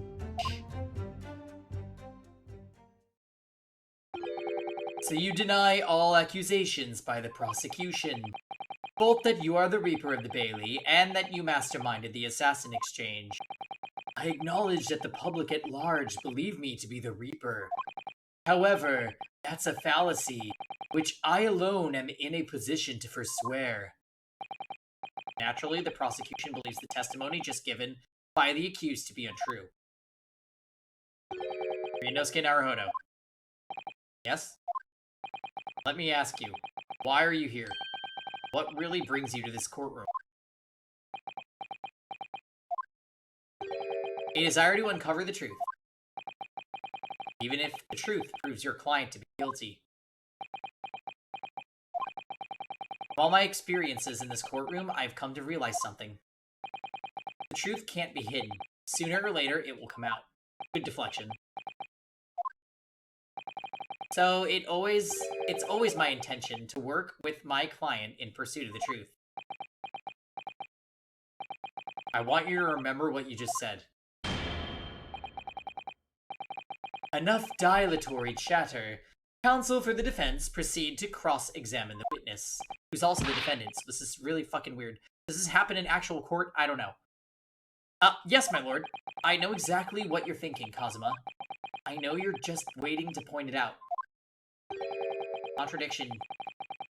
You're convinced lies somewhere within this man's testimony. Yeah, I think I know where it is too. We will press every statement, though. I never taken the life of another, nor have I instructed another. Hold it!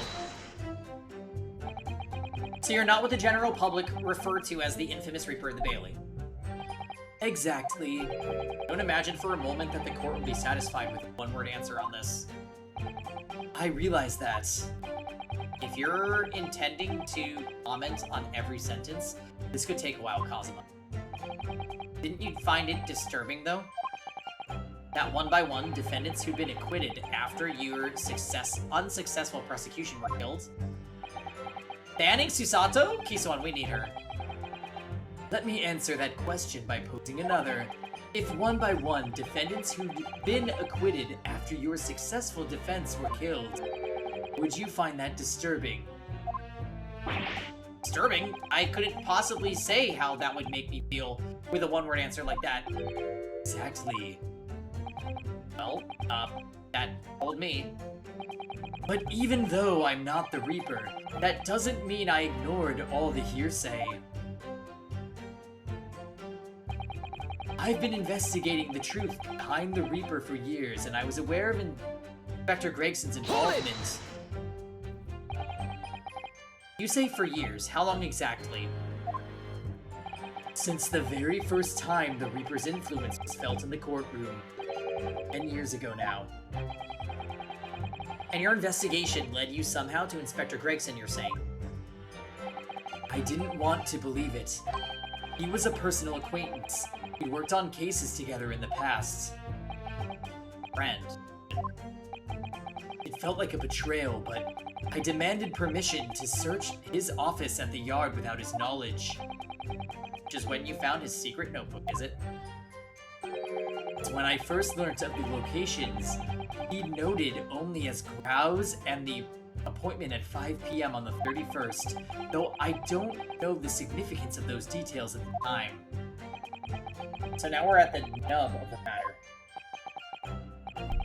As it turns out, the significance for me personally was very unfortunate.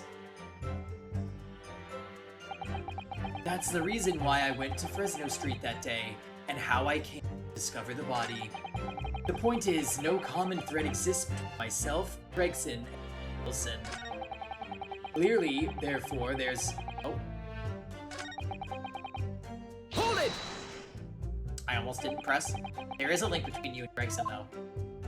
Of course, we were close acquaintances. We'd worked on numerous cases together. I considered the man to be a mentor of sorts. He taught me a number of important lessons. He did? Such as what? Where to buy good fish and chips, and such like. Well, that was convincing. Mr. Wilson was a coroner, of course, but that was some time in the past. And in any case, I understand it was several years ago now that he was invited to work at a Japanese university. That's right. He was a visiting professor at the Imperial Yume University in Tokyo. It should be ambiguously clear then that no link exists between myself and him. In other words, I had no motive for sending some assassin across the oceans to kill the man. It sounds plausible enough, and I want to believe it, but something about this just doesn't quite sit right with me. Same. Clearly, though, there's no reason to suspect me of being behind the assassination. Hold it! Certainly, as it stands, there's no evidence to suggest that you concocted the scheme. Objection! But as it stands, we have only the accused's insistence of his innocence. Sorry? Perhaps there is some reason that would explain why he masterminded the assassin exchange. And if a reason could be established later in these proceedings, then the accused's claim in this testimony that he wasn't involved would amount to perjury. Well, yes, that's true, but clearly Kazuma-sama intends to identify a reason and use it to make his case. So if we don't identify something first, he'll gain the advantage. This could be dangerous. Okay. A convincing testimony by Lord Van Zieks. Certainly, with no apparent connection between the three men, there's no way to establish a motive. Testimony seems unassailable as far as I can see. Oh dear me, what a bleak expression. I agree there doesn't appear to be any particular link between them at first glance, but with the inclusion of one other person, I must be overthinking it surely. Yeah, it's the photograph of Gregson, Van Zieks, and Clint. Another person, Mr. Naruhodo? I need to think back over all the information we've gleaned so far. Alright, and I'll review my notes about the case and all the evidence in the court record. Could it be that Van Zieks has something to hide after all? That would be a gag. That would definitely be a gag.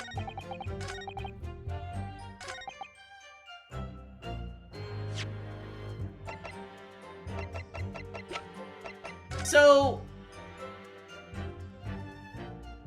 how does this link us to Dr. Wilson?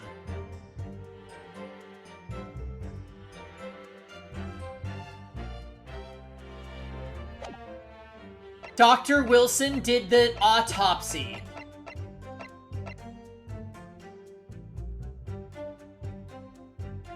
No, it's signed.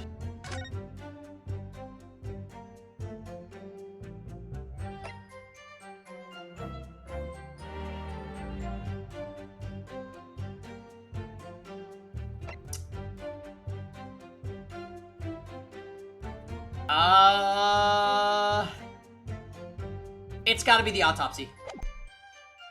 Objection! What is this? An autopsy report? wait. This is 10 years old. From the autopsy of Lord Clint Van Zeeks. What? My brother's autopsy report. I'm pleased to see. The defense doesn't intend to run from the undeniable truth.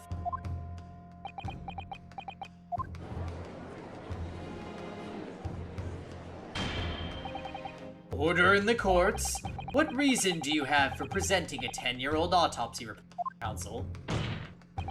This, the autopsy report of the professor's final victim, is an undeniable link between Inspector Gregson, Dr. Wilson, and the defendant. Not that accursed name. The professor. I've personally researched all of the court records relating to the case. I know that at the time, autopsy was considered sacrilege to the victim's souls. For a member of the aristocracy like Lord Clint Van Zeeks, it was unthinkable. But someone implored the powers that be to allow the autopsy to go ahead. Inspector Gregson. He declared that he was certain he would obtain conclusive proof from the procedure. And it was Dr. Wilson who conducted the autopsy. The signature is clearly visible on the document.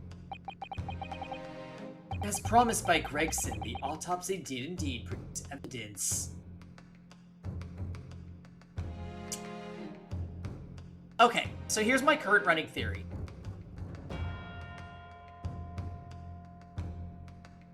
Strongheart is the Reaper, and he's killing everybody that can link him back to actually being the murderer of... to actually maybe even being the professor.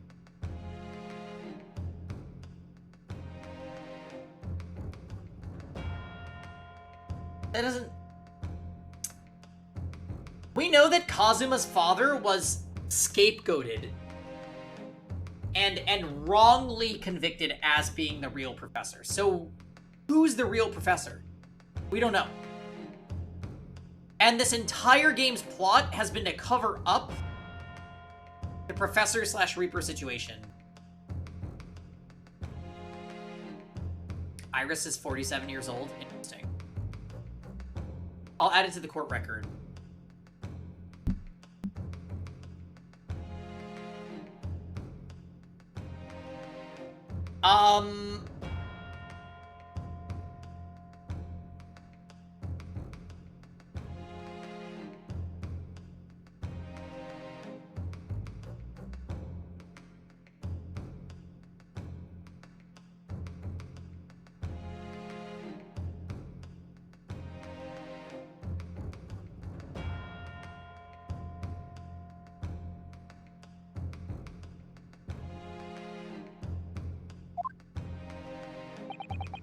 Evidence that conclusively proved Genshin Asugi was guilty of the murders.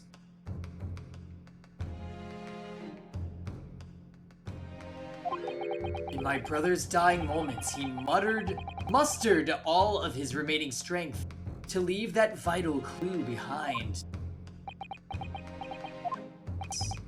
Indeed, that was the key to indicting the professor for his crimes and the conclusive evidence that convicted him. It enabled Lord Van Zeeks here to avenge his brother's senseless death with a marvelous victory in court. Marvelous victory, was it? I wonder if that's really true. What? Could the same be said if it turned out that the key piece of evidence in question was in fact fabricated? If the inspector, the coroner, and the prosecutor all colluded together, cast an innocent Japanese man as a mass murderer and send him to his death. It's outrageous! And now, 10 years later, for some reason the secret has been threatened and needs protecting.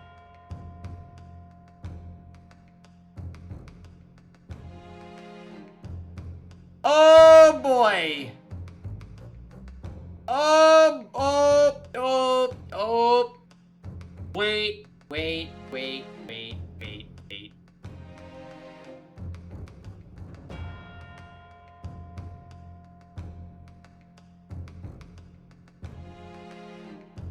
What threatened the secret?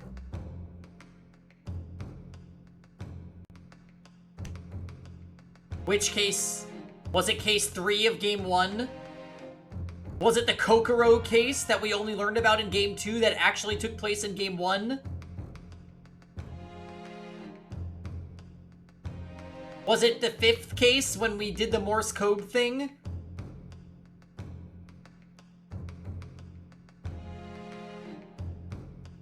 Oh...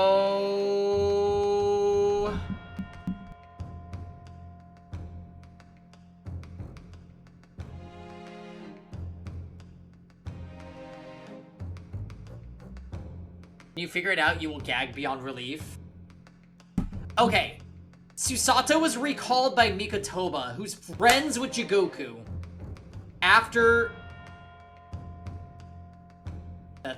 I want to say it was the 3rd case. Although she left in case 5. What was the 4th case of game 1?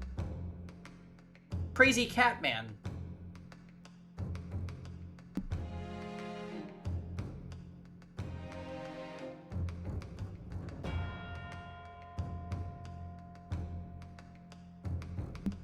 Okay. Joan and her deep... I did give Joan a deep voice, didn't I?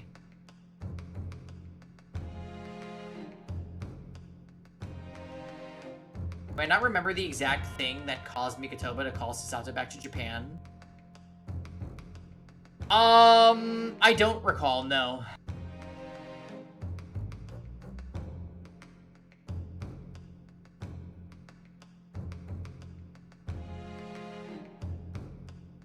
But I'm assuming it's gonna be imperative and come back up.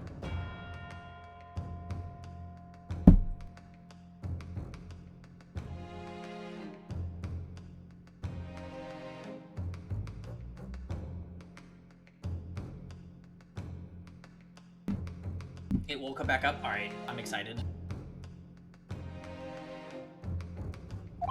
Which is why the inspector and the coroner had to be silenced, isn't it?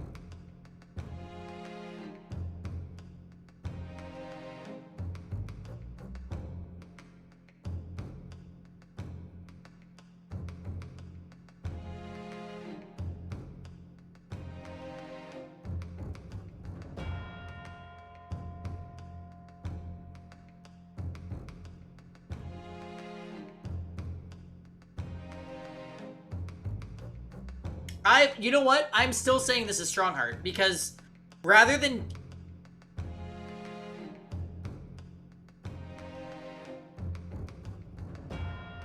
Wilson dead, Gregson dead. Van Zeeks was attacked but defended himself, and then was subsequently accused of murder.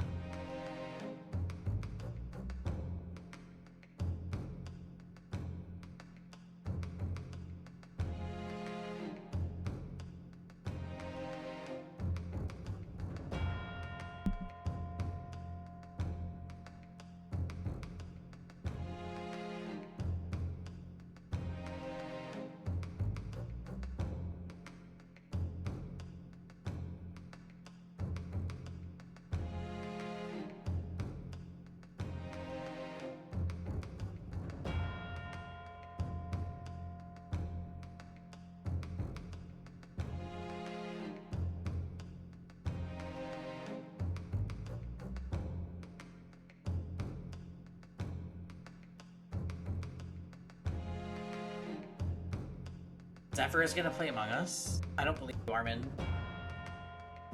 I love you, but I don't believe you. By someone in power in Japan and in Britain, using the 2 killers recruited for the assassin exchange.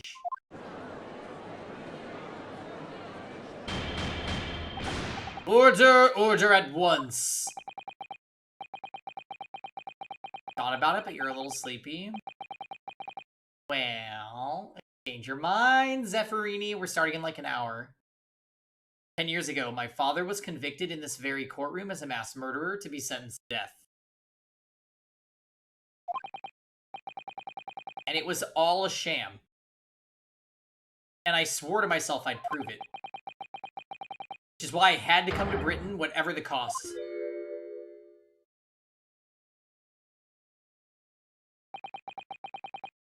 You'll have to forgive me if I feel compelled to toast this vengeful Nipponese's tenacity of purpose here. However, always wasting wine. He who fails to quash his emotions in the courtroom has failed as a lawyer. Come on, Kazuma. You know this won't wash. You're claiming your father was misrepresented in a trial that took place a whole decade ago. You must see that without evidence, that's nothing more than a wild accusation. Yeah, there is definitely a secret system going on. As it happens, I have evidence. What? As the court has heard, I crossed the channel to France with Gregson on the 31st. I went with him on the pretext of being the assassin recruited to kill Seishiro Jigoku.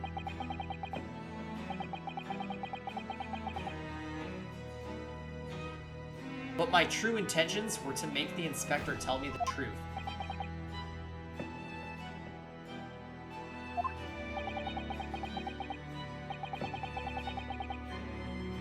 Truth about the evidence.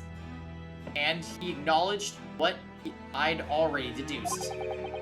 There's a closely guarded secret about what went on in the autopsy 10 years ago.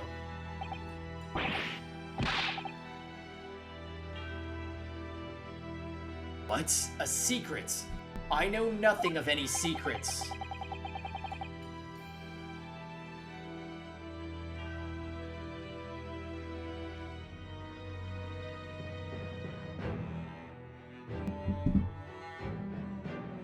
While we waited for my supposed mark in Jigoku's cabin, I drew my clan's illustrious sword, Karuma, before the inspector's eyes.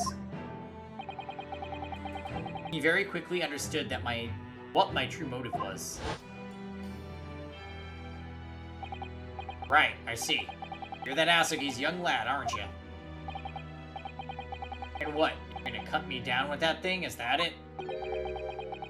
That will very much depend on the answers you give my question. I want to know what really happened 10 years ago. Truth, that's all.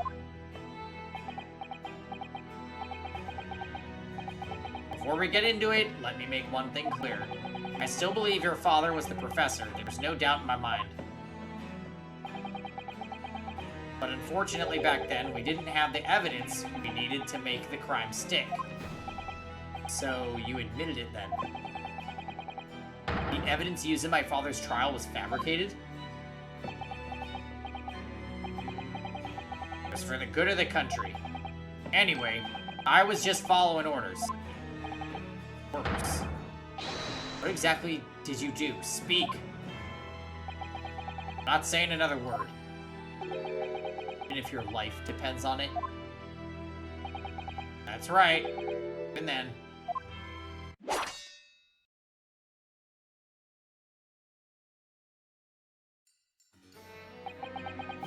So that's when the tip of the sword broke. Oh, Kazuma-sama. If the results of Clint Van Zeek's autopsy were fabricated, then the investigating officer Gregson and the lead coroner Wilson must have known about it. They can only have been ordered to pervert the course of justice in that way by one man. The man leading the case for the prosecution, Eric Van Zeeks.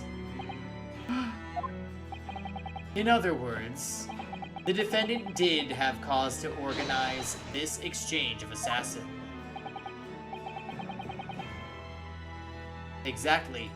And as was established earlier, it has to have been the Reaper himself who liaised with Jigoku in Japan to arrange the exchange. Ah! So it follows that the Reaper's true identity can only be the man that stands accused in this courtroom today, Barrick Van Zeeks.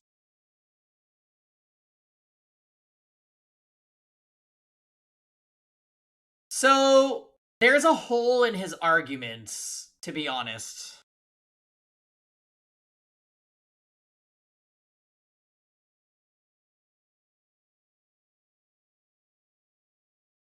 Jigoku would not have played a part. Jigoku wouldn't name who his counterpart in Britain was. He would therefore not have played a part in trying to get him blamed for a murder that he committed. Therefore, the culprit and the Reaper cannot be Van Zieks. They can't be the same person.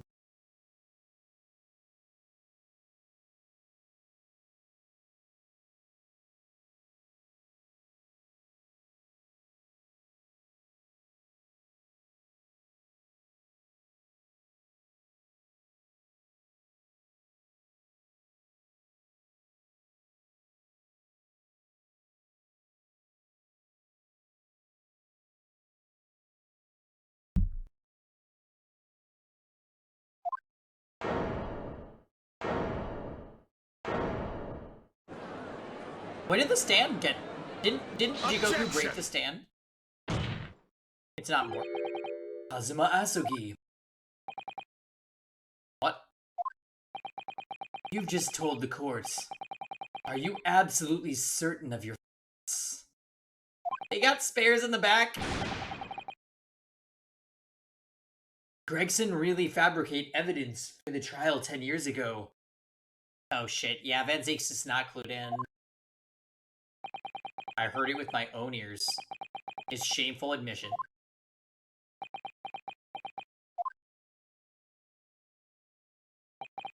In that case, I know the name of the Reaper.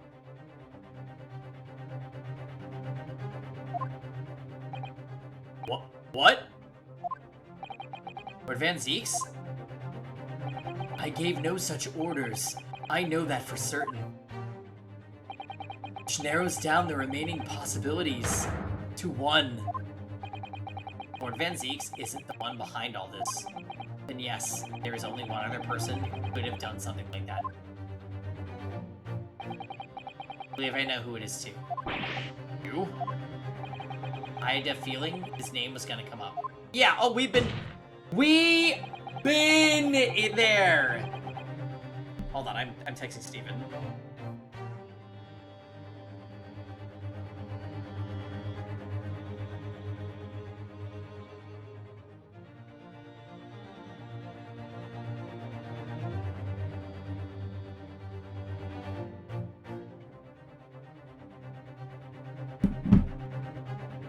It's finally time to accuse Iris. Unfucking thinkable.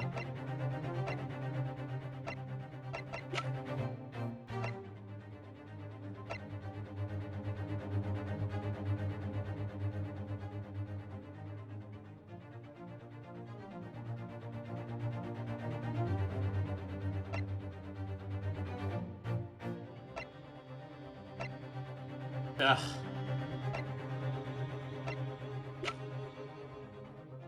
I forgot about these two. Oh, I like Maria. Alright, Strongheart, it's time. Take that! The only person who could have arranged the assassination exchange and manipulated the autopsy results is the Lord Chief Justice himself, Lord Male Strongheart. What? Lord Strongheart? You know what's crazy about this, though? Why would Strongheart allow them to discuss this, knowing his name might get brought up? I guess he's not scared.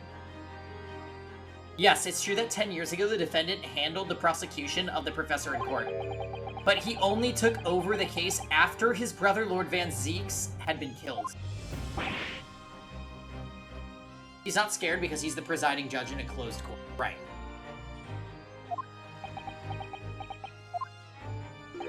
I can only assume that this is the most inappropriate joke in British judicial history. Well, Lord Van Zieks? 10 years ago, I was very new to my profession, but I had a burning desire to avenge my brother's death, so I pleaded for control of the case. And the investigation to that point, the supplication of the lords, to allow my brother's corpse to be examined. All the evidence I was given, the autopsy reports, it all came from you. Winning? We are winning. Yes, indeed. A little under an hour until Among Us. I'll probably stream this game till 8:30 and then we'll start Among Us.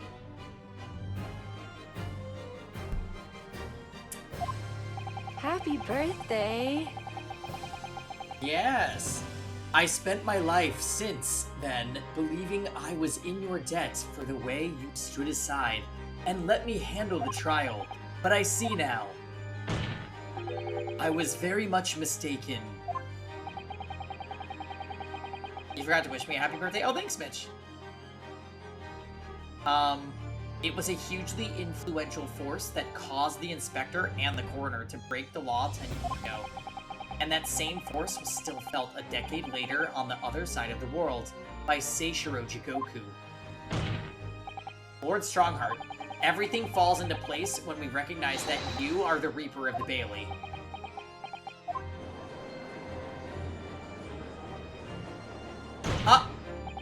The court awaits your response, my lord.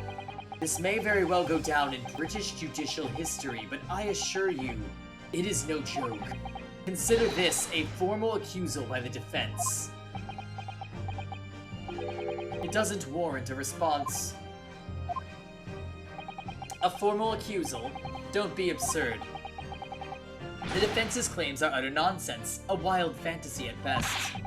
You're not gonna defend yourself? You claim there was some wrongdoing with Lord Clint Van Zeeks' autopsy. That's utterly untrue. Objection! But I heard it from Gregson's own lips. He admitted to it. And where is your evidence? What? Gregson's dead now, unless you were thinking of summoning a ghost to the stand. You mean to say... I forget how the system works in your little backwater country, but in the courts of the British Empire, without evidence, there is no case. I have no intention of entertaining some wild fantasy that can't possibly be substantiated by anyone or anything. Yeah, we need Maya. I'm just kidding. Who's Maya? She's an Ace Attorney person. Order in the courts. Following Inspector Gregson's murder, and in the light of Dr. Wilson's death as well, there's really no one left who could testify about the events of 10 years ago, is there? Miko Toba!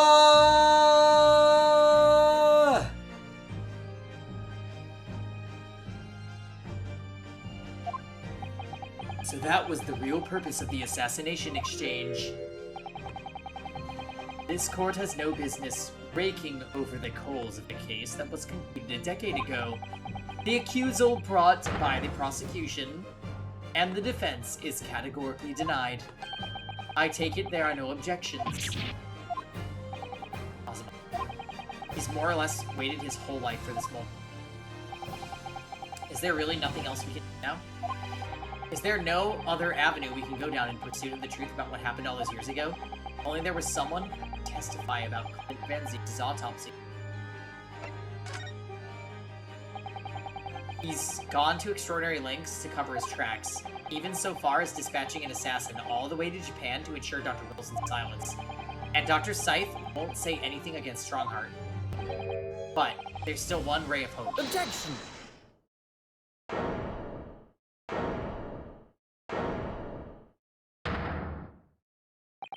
Actually, there is one person. One person could still testify about that autopsy.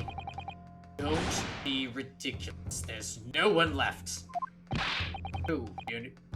Ryunosuke, who?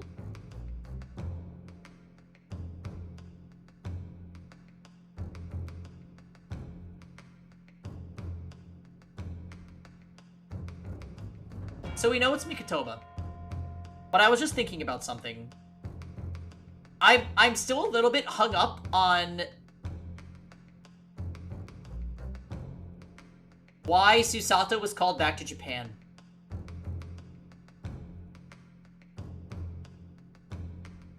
Did Mikotoba fear Susato's involvement? Or someone using her against him? like Strongheart.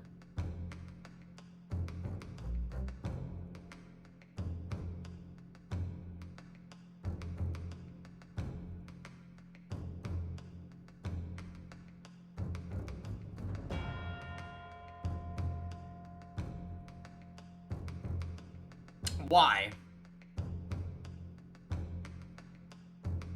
You want to know what it was exactly? Because it was something that's been discussed in this game. Wait, story time, are you saying it was said and I just forgot?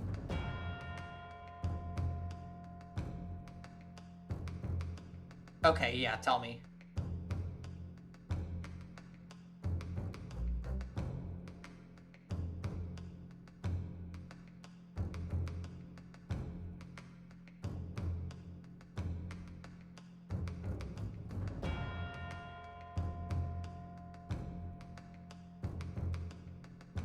Why was she panic withdrawn?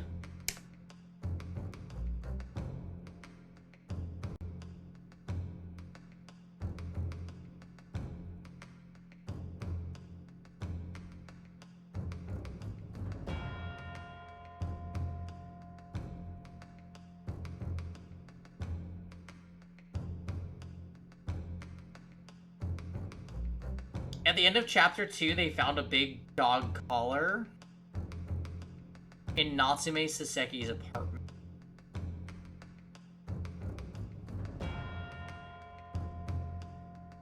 Right. Isn't that related to, like, the buried treasure that one guy had or something? Like a large amount of money?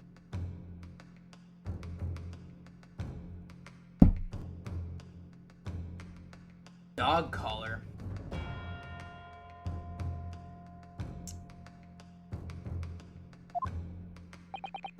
Kazuma, please, this trial can't end. Not yet. I'm not doing this for you. Okay. I'm doing it for the truth. The person the defense would like to call to the stand to testify about the autopsy of Lord Clint Van Zeeks is... Take that! Then help us. Another Japanese. An expert in forensic medicine, my lord. Professor Yujin Mikotoba, 16 years ago. He came to London with Seishiro Jikoku and Genshin Asugi as a visiting student. And what could his testimony possibly tell us? Professor Mikotoba was the primary assistant during the autopsy in question. He was also the person who actually penned the report. Incorrect. The autopsy was carried out by the coroner, Dr. Wilson. The report carries his signature. It was the primary assistant's duty to keep a written record of the coroner's work during the procedure. I love when Susato does that. Like, she looks up like, I'm proving a point, and her hair just goes... Oh my heavens, playing Unite on phone is so much better. Really? We'll also be playing on Switch, thank you. But why? I'm curious. Anything but the Switch? Oh, the UI is... Okay. If the game runs better on mobile than it does on Switch, that is... fucked. So you're telling me a Switch has less processing power than a cell phone?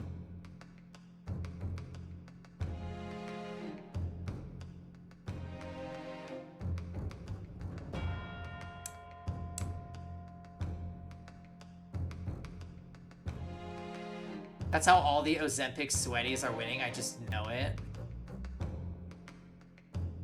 God damn it. I'll still play on Switch.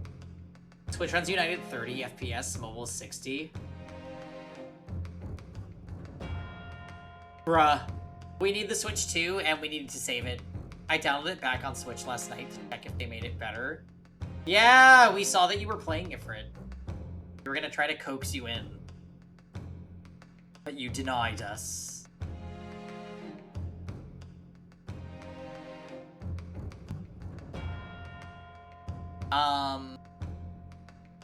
In actual fact, the coroner merely read over the report at the end and signed it. Switch 2 will probably still be not great in terms of hardware because that's just Nintendo's MO. Was the Wii U that trash? I never really played the Wii's, but like, Jesus. Denied and then legged off. I know. Yeah. So what you're saying, Ifrit, is you're gonna play with us. It just wasn't time last night. Isoan also would probably play with us, based on his Sharka-S response. Maybe.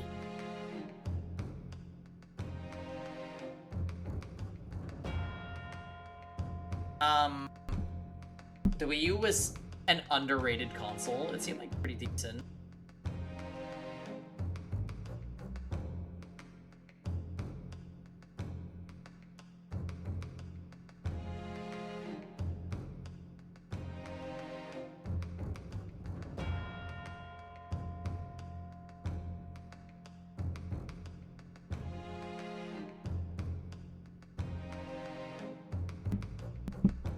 I used to have Unite downloaded, but I don't know if it will fry my phone nowadays. Do you have a Switch, Kisawan? You wanna be 30 FPS boys with me?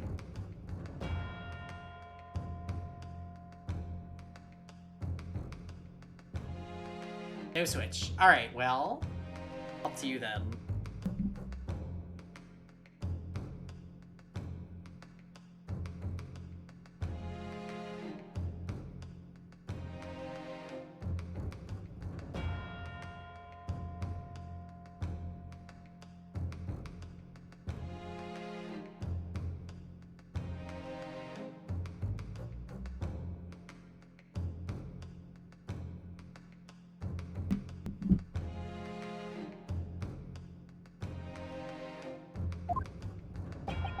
In other words, Professor Mikotoba witnessed the entire autopsy from start to finish. The defense demands that Professor Mikotoba be summoned as a witness as a matter of urgency. Whatever really happened in that autopsy laboratory 10 years ago is something only he can tell us. The defense's demand is denied. Oh, of course. What? But Professor Mikotoba is in London at this very moment. We could summon him and we could summon him to the stands. No. He literally said no. No, of course he's not going to agree to it. Strongheart has no intention of summoning anyone who knows.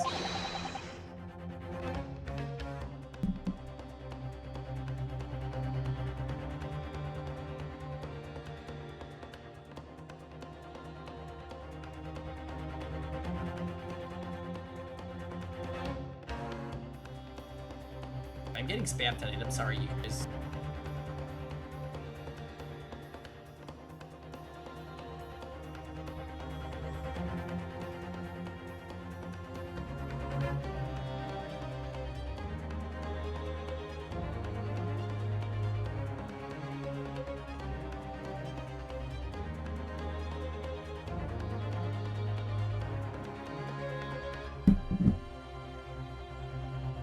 He's too concerned about protecting himself. Prosecutor Asogi, let me refresh your memory, as you seem to have forgotten the prosecution's stance. Only minutes ago, you accused the defendant of being the Reaper and of masterminding the assassin exchange. I did, yes. So present your evidence for those claims and make your case complete. At this time, I don't have the requisite evidence. That's exactly why we need witness testimony. The professor case is closed. There are no clues in the distant past that will bolster your argument today. I'm afraid to say, Prosecutor Asogi, that you would appear to be possessed by the spirit of your late, homicidal father. Bitch. That's fucked up. Now, as I stated earlier, this court has already reached a conclusion with respect to the matter at hand. Inspector Gregson was murdered by Japanese Supreme Court Judge Seishiro Jigoku. As for any hidden circumstances that may exist, They will be investigated in due course by the proper authorities. Objection! But we all know what will happen. That'll just give the mastermind of this whole venture time to cover his tracks again. By which you mean me. Your punishment for this contemptible behavior will be decided on a later date. As for you, Prosecutor Asugi, you will be remanded following these proceedings. Willingly, I trust, since you gave your word. This futile game of revenge is over, young Master Asugi.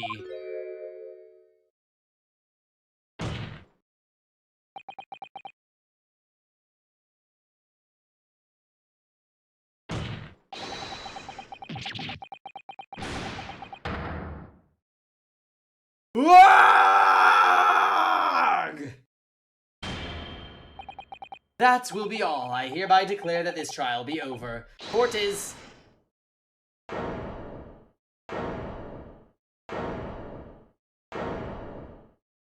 I've been waiting for this!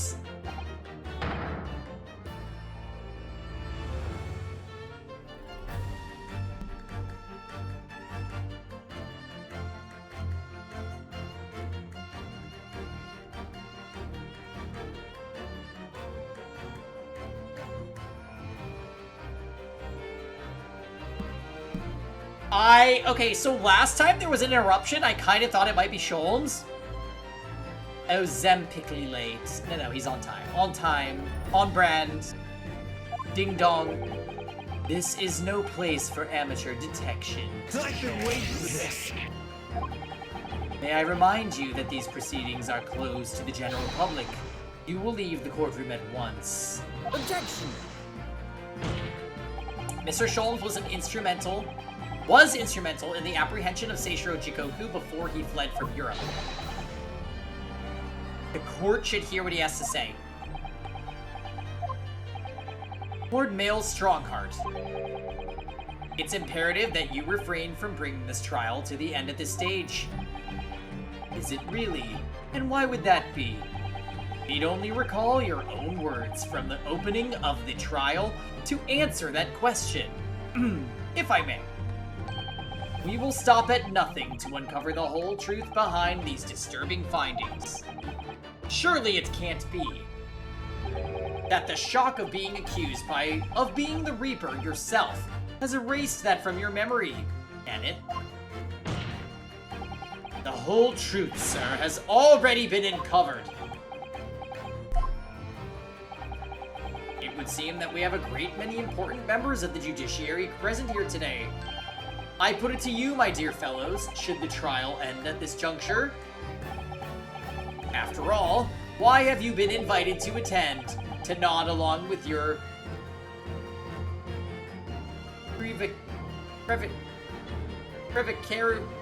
prevarications? What is that word? Of your superiors.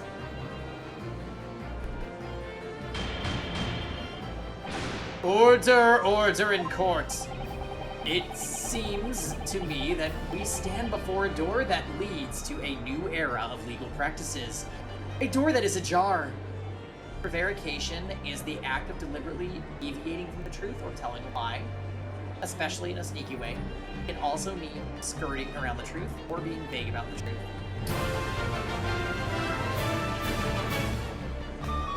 Bubble Wand! Thank you for the 38 months. TBH, I want an Applebee's bourbon burger after last night. Honestly? Me too.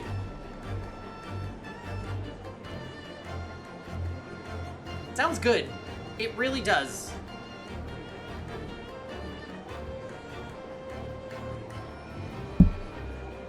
Although I'm not an Applebee's stan, that was an iconic moment in Survivor history. The producers knew that keeping her around to that point in the game was smart. So hats off to them.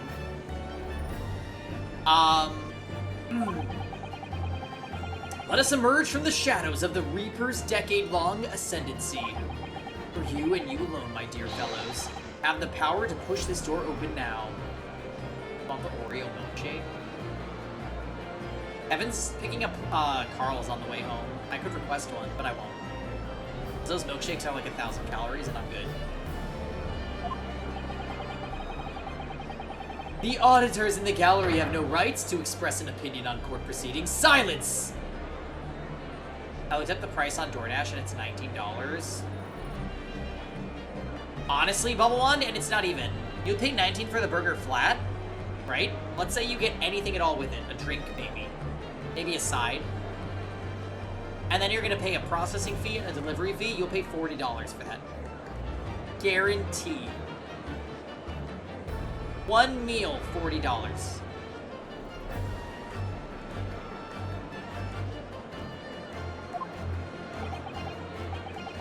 You're about to pay $40 for a milkshake? I don't care.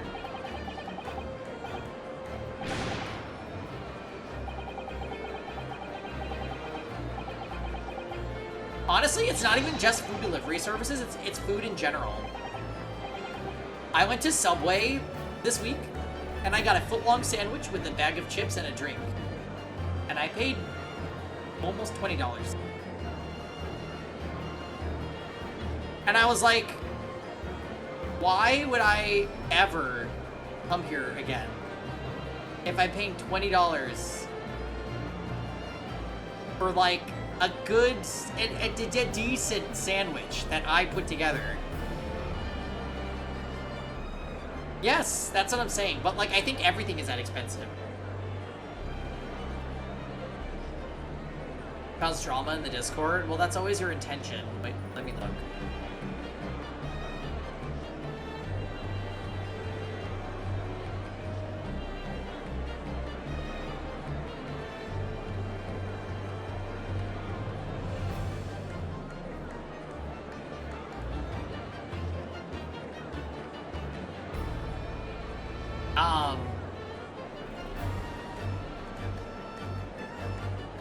Paul requested an Oreo milkshake on your way home. Oh no, no.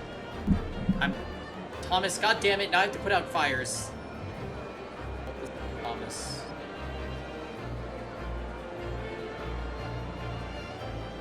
I don't need the cows.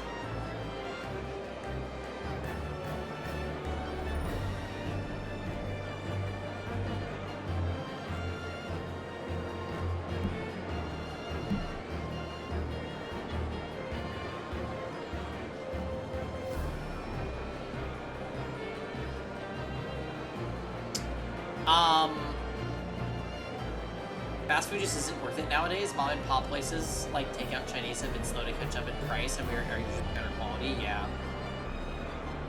We need to celebrate for Cinco de Mayo. I can't even get alcohol for Cinco de Mayo.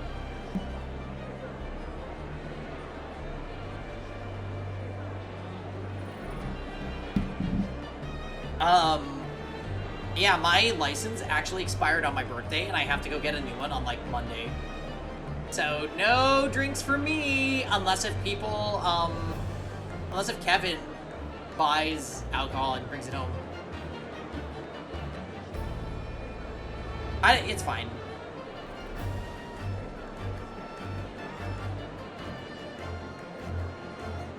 I was at Trader Joe's, yesterday after work, and I was like, oh, maybe I'll pick up a little extra booze for, like, Among Us night.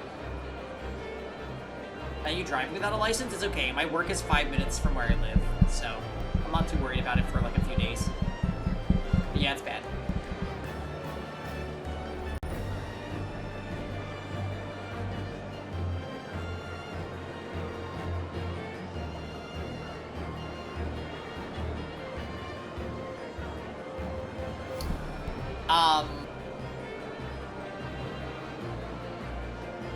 Anyways.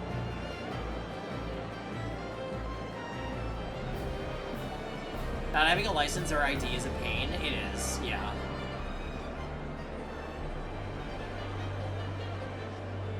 I mean, I'm gonna look into it tomorrow and see if, like, I can just schedule an appointment with the DMV. My job is really, like, flexible in terms of, like, when people need to go in and out for appointments and stuff, so if I say, like, oh, I have an appointment at 10, I'm just gonna go and come back and I'm gone for an hour or whatever, it's not a problem. I'm pretty blessed. My current workplace is, like, amazing. Really amazing. It comes at the cost of starting at 6:30 in the morning, but I don't even care about that anymore. I honestly don't care. Like, I feel like going to bed early and waking up early is a healthier lifestyle than what I was doing, so I'm just like, party. Can you imagine working for the DMV? No.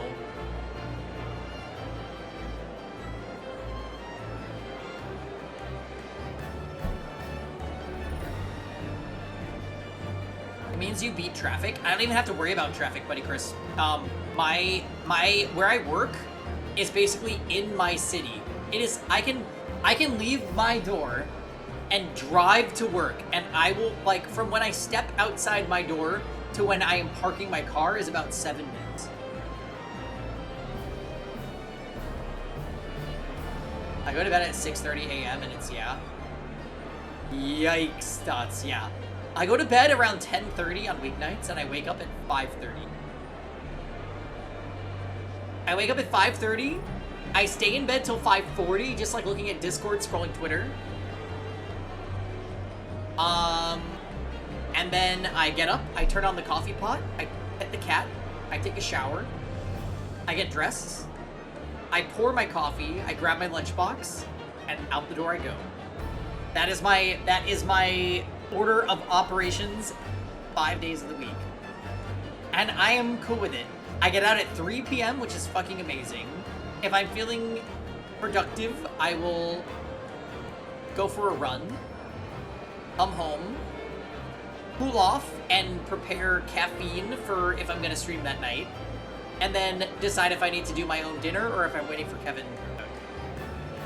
It's like everything just falls into like a nice, neat little flow chart.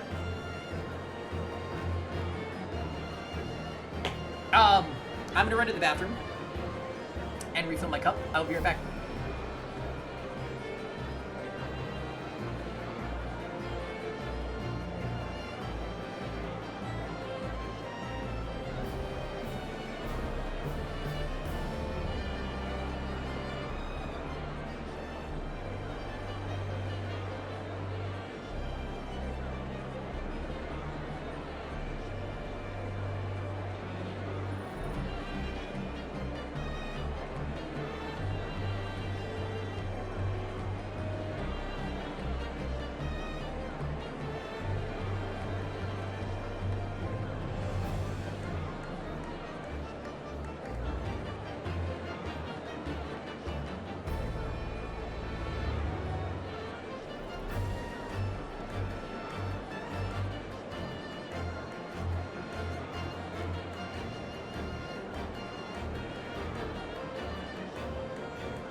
Hi.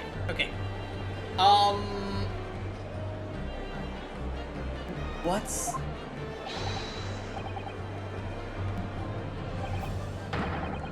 That's right, we need to clear this up. Oh.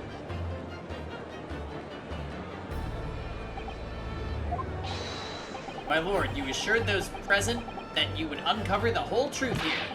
Vindicate yourself of this outlandish accusation. The truth, the whole truth, and nothing but the truth. That's the very foundation of British law. A toast to my dependable colleagues in the gallery. On with the trial! On with the trial! Testify! Testify! Well, my lord, you hear the British... The voice of British justice, I take it. I think you'll find it will be rather awkward to silence.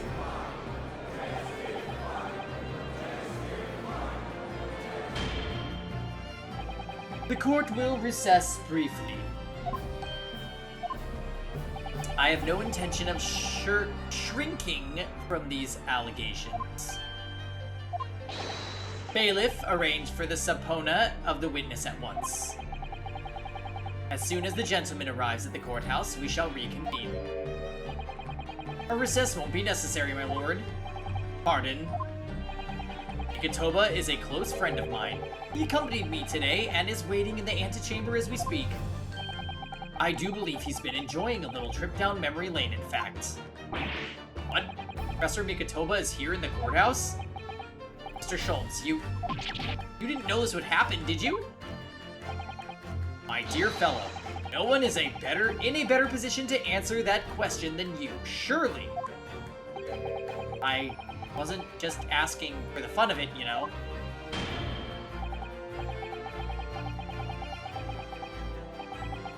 Well, I must thank you for your assistance in this matter, Mr. Schultz. However, you are of no further use here. Kindly leave the courtroom at once. But of course, in truth, I find myself rather busy now as a result of the developments. Mr. Naruhodo! Ah, yes? I trust you have Iris's little lucky charm with you. Absolutely. It's still in my pocket. She sends her regards and a reminder. If you find yourself at a dead end, the ears are at your disposal. There's gonna be another Sholm segment?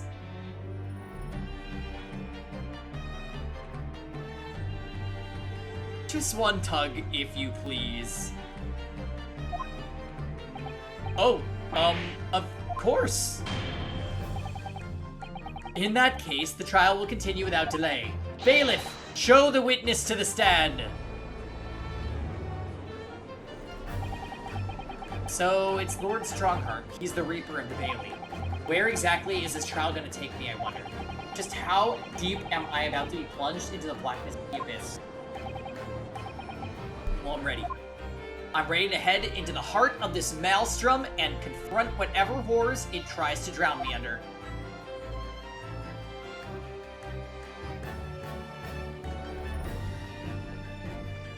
Maelstrom. Male Strongheart. This is the perfect stopping point. This is literally the perfect stopping point.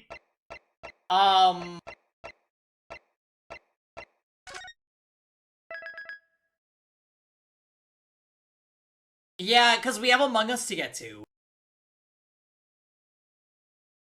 So... yeah. That's the plan, guys. We're gonna be playing it again tomorrow, though, so GAA fans, seriously, there is more. It's theoretically possible that we finish tomorrow, but I think it'll take at least one more session past that. I think finishing next Saturday is very possible. You might finish tomorrow, yeah. I usually leave about 3 hours, but if it seems like we're getting really close, I would probably just stream until the end of the game, and then hate myself for going to bed late, but, like, it happens.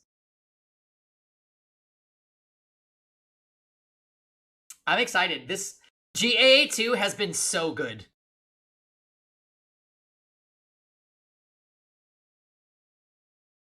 Honestly, I love how everything's like coming together full circle. We're circling back, and it's wonderful.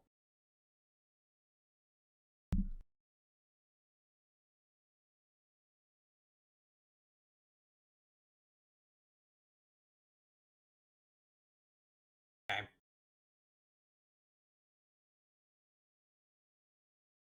My typing on phone is so bad.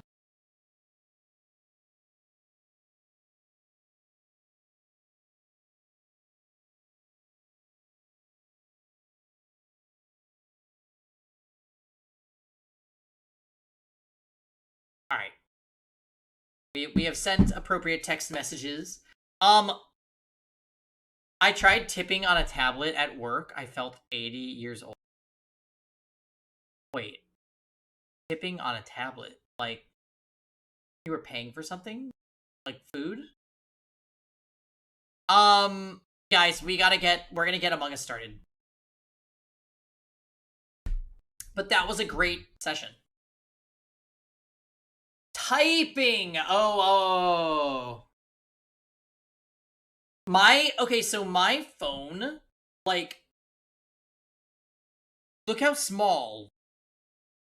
Okay? My fingers are not equipped for that. I'm constantly clicking things that are not it, and my texting skills are really bad, so, maybe I need a bigger phone. Maybe that's the talking point.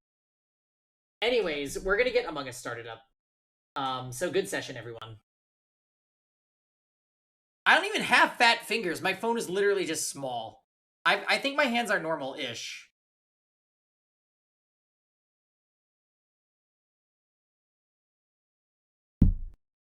Trigger fingers? That's true, Thomas. You are troubled. Trouble. I'm getting our playlists.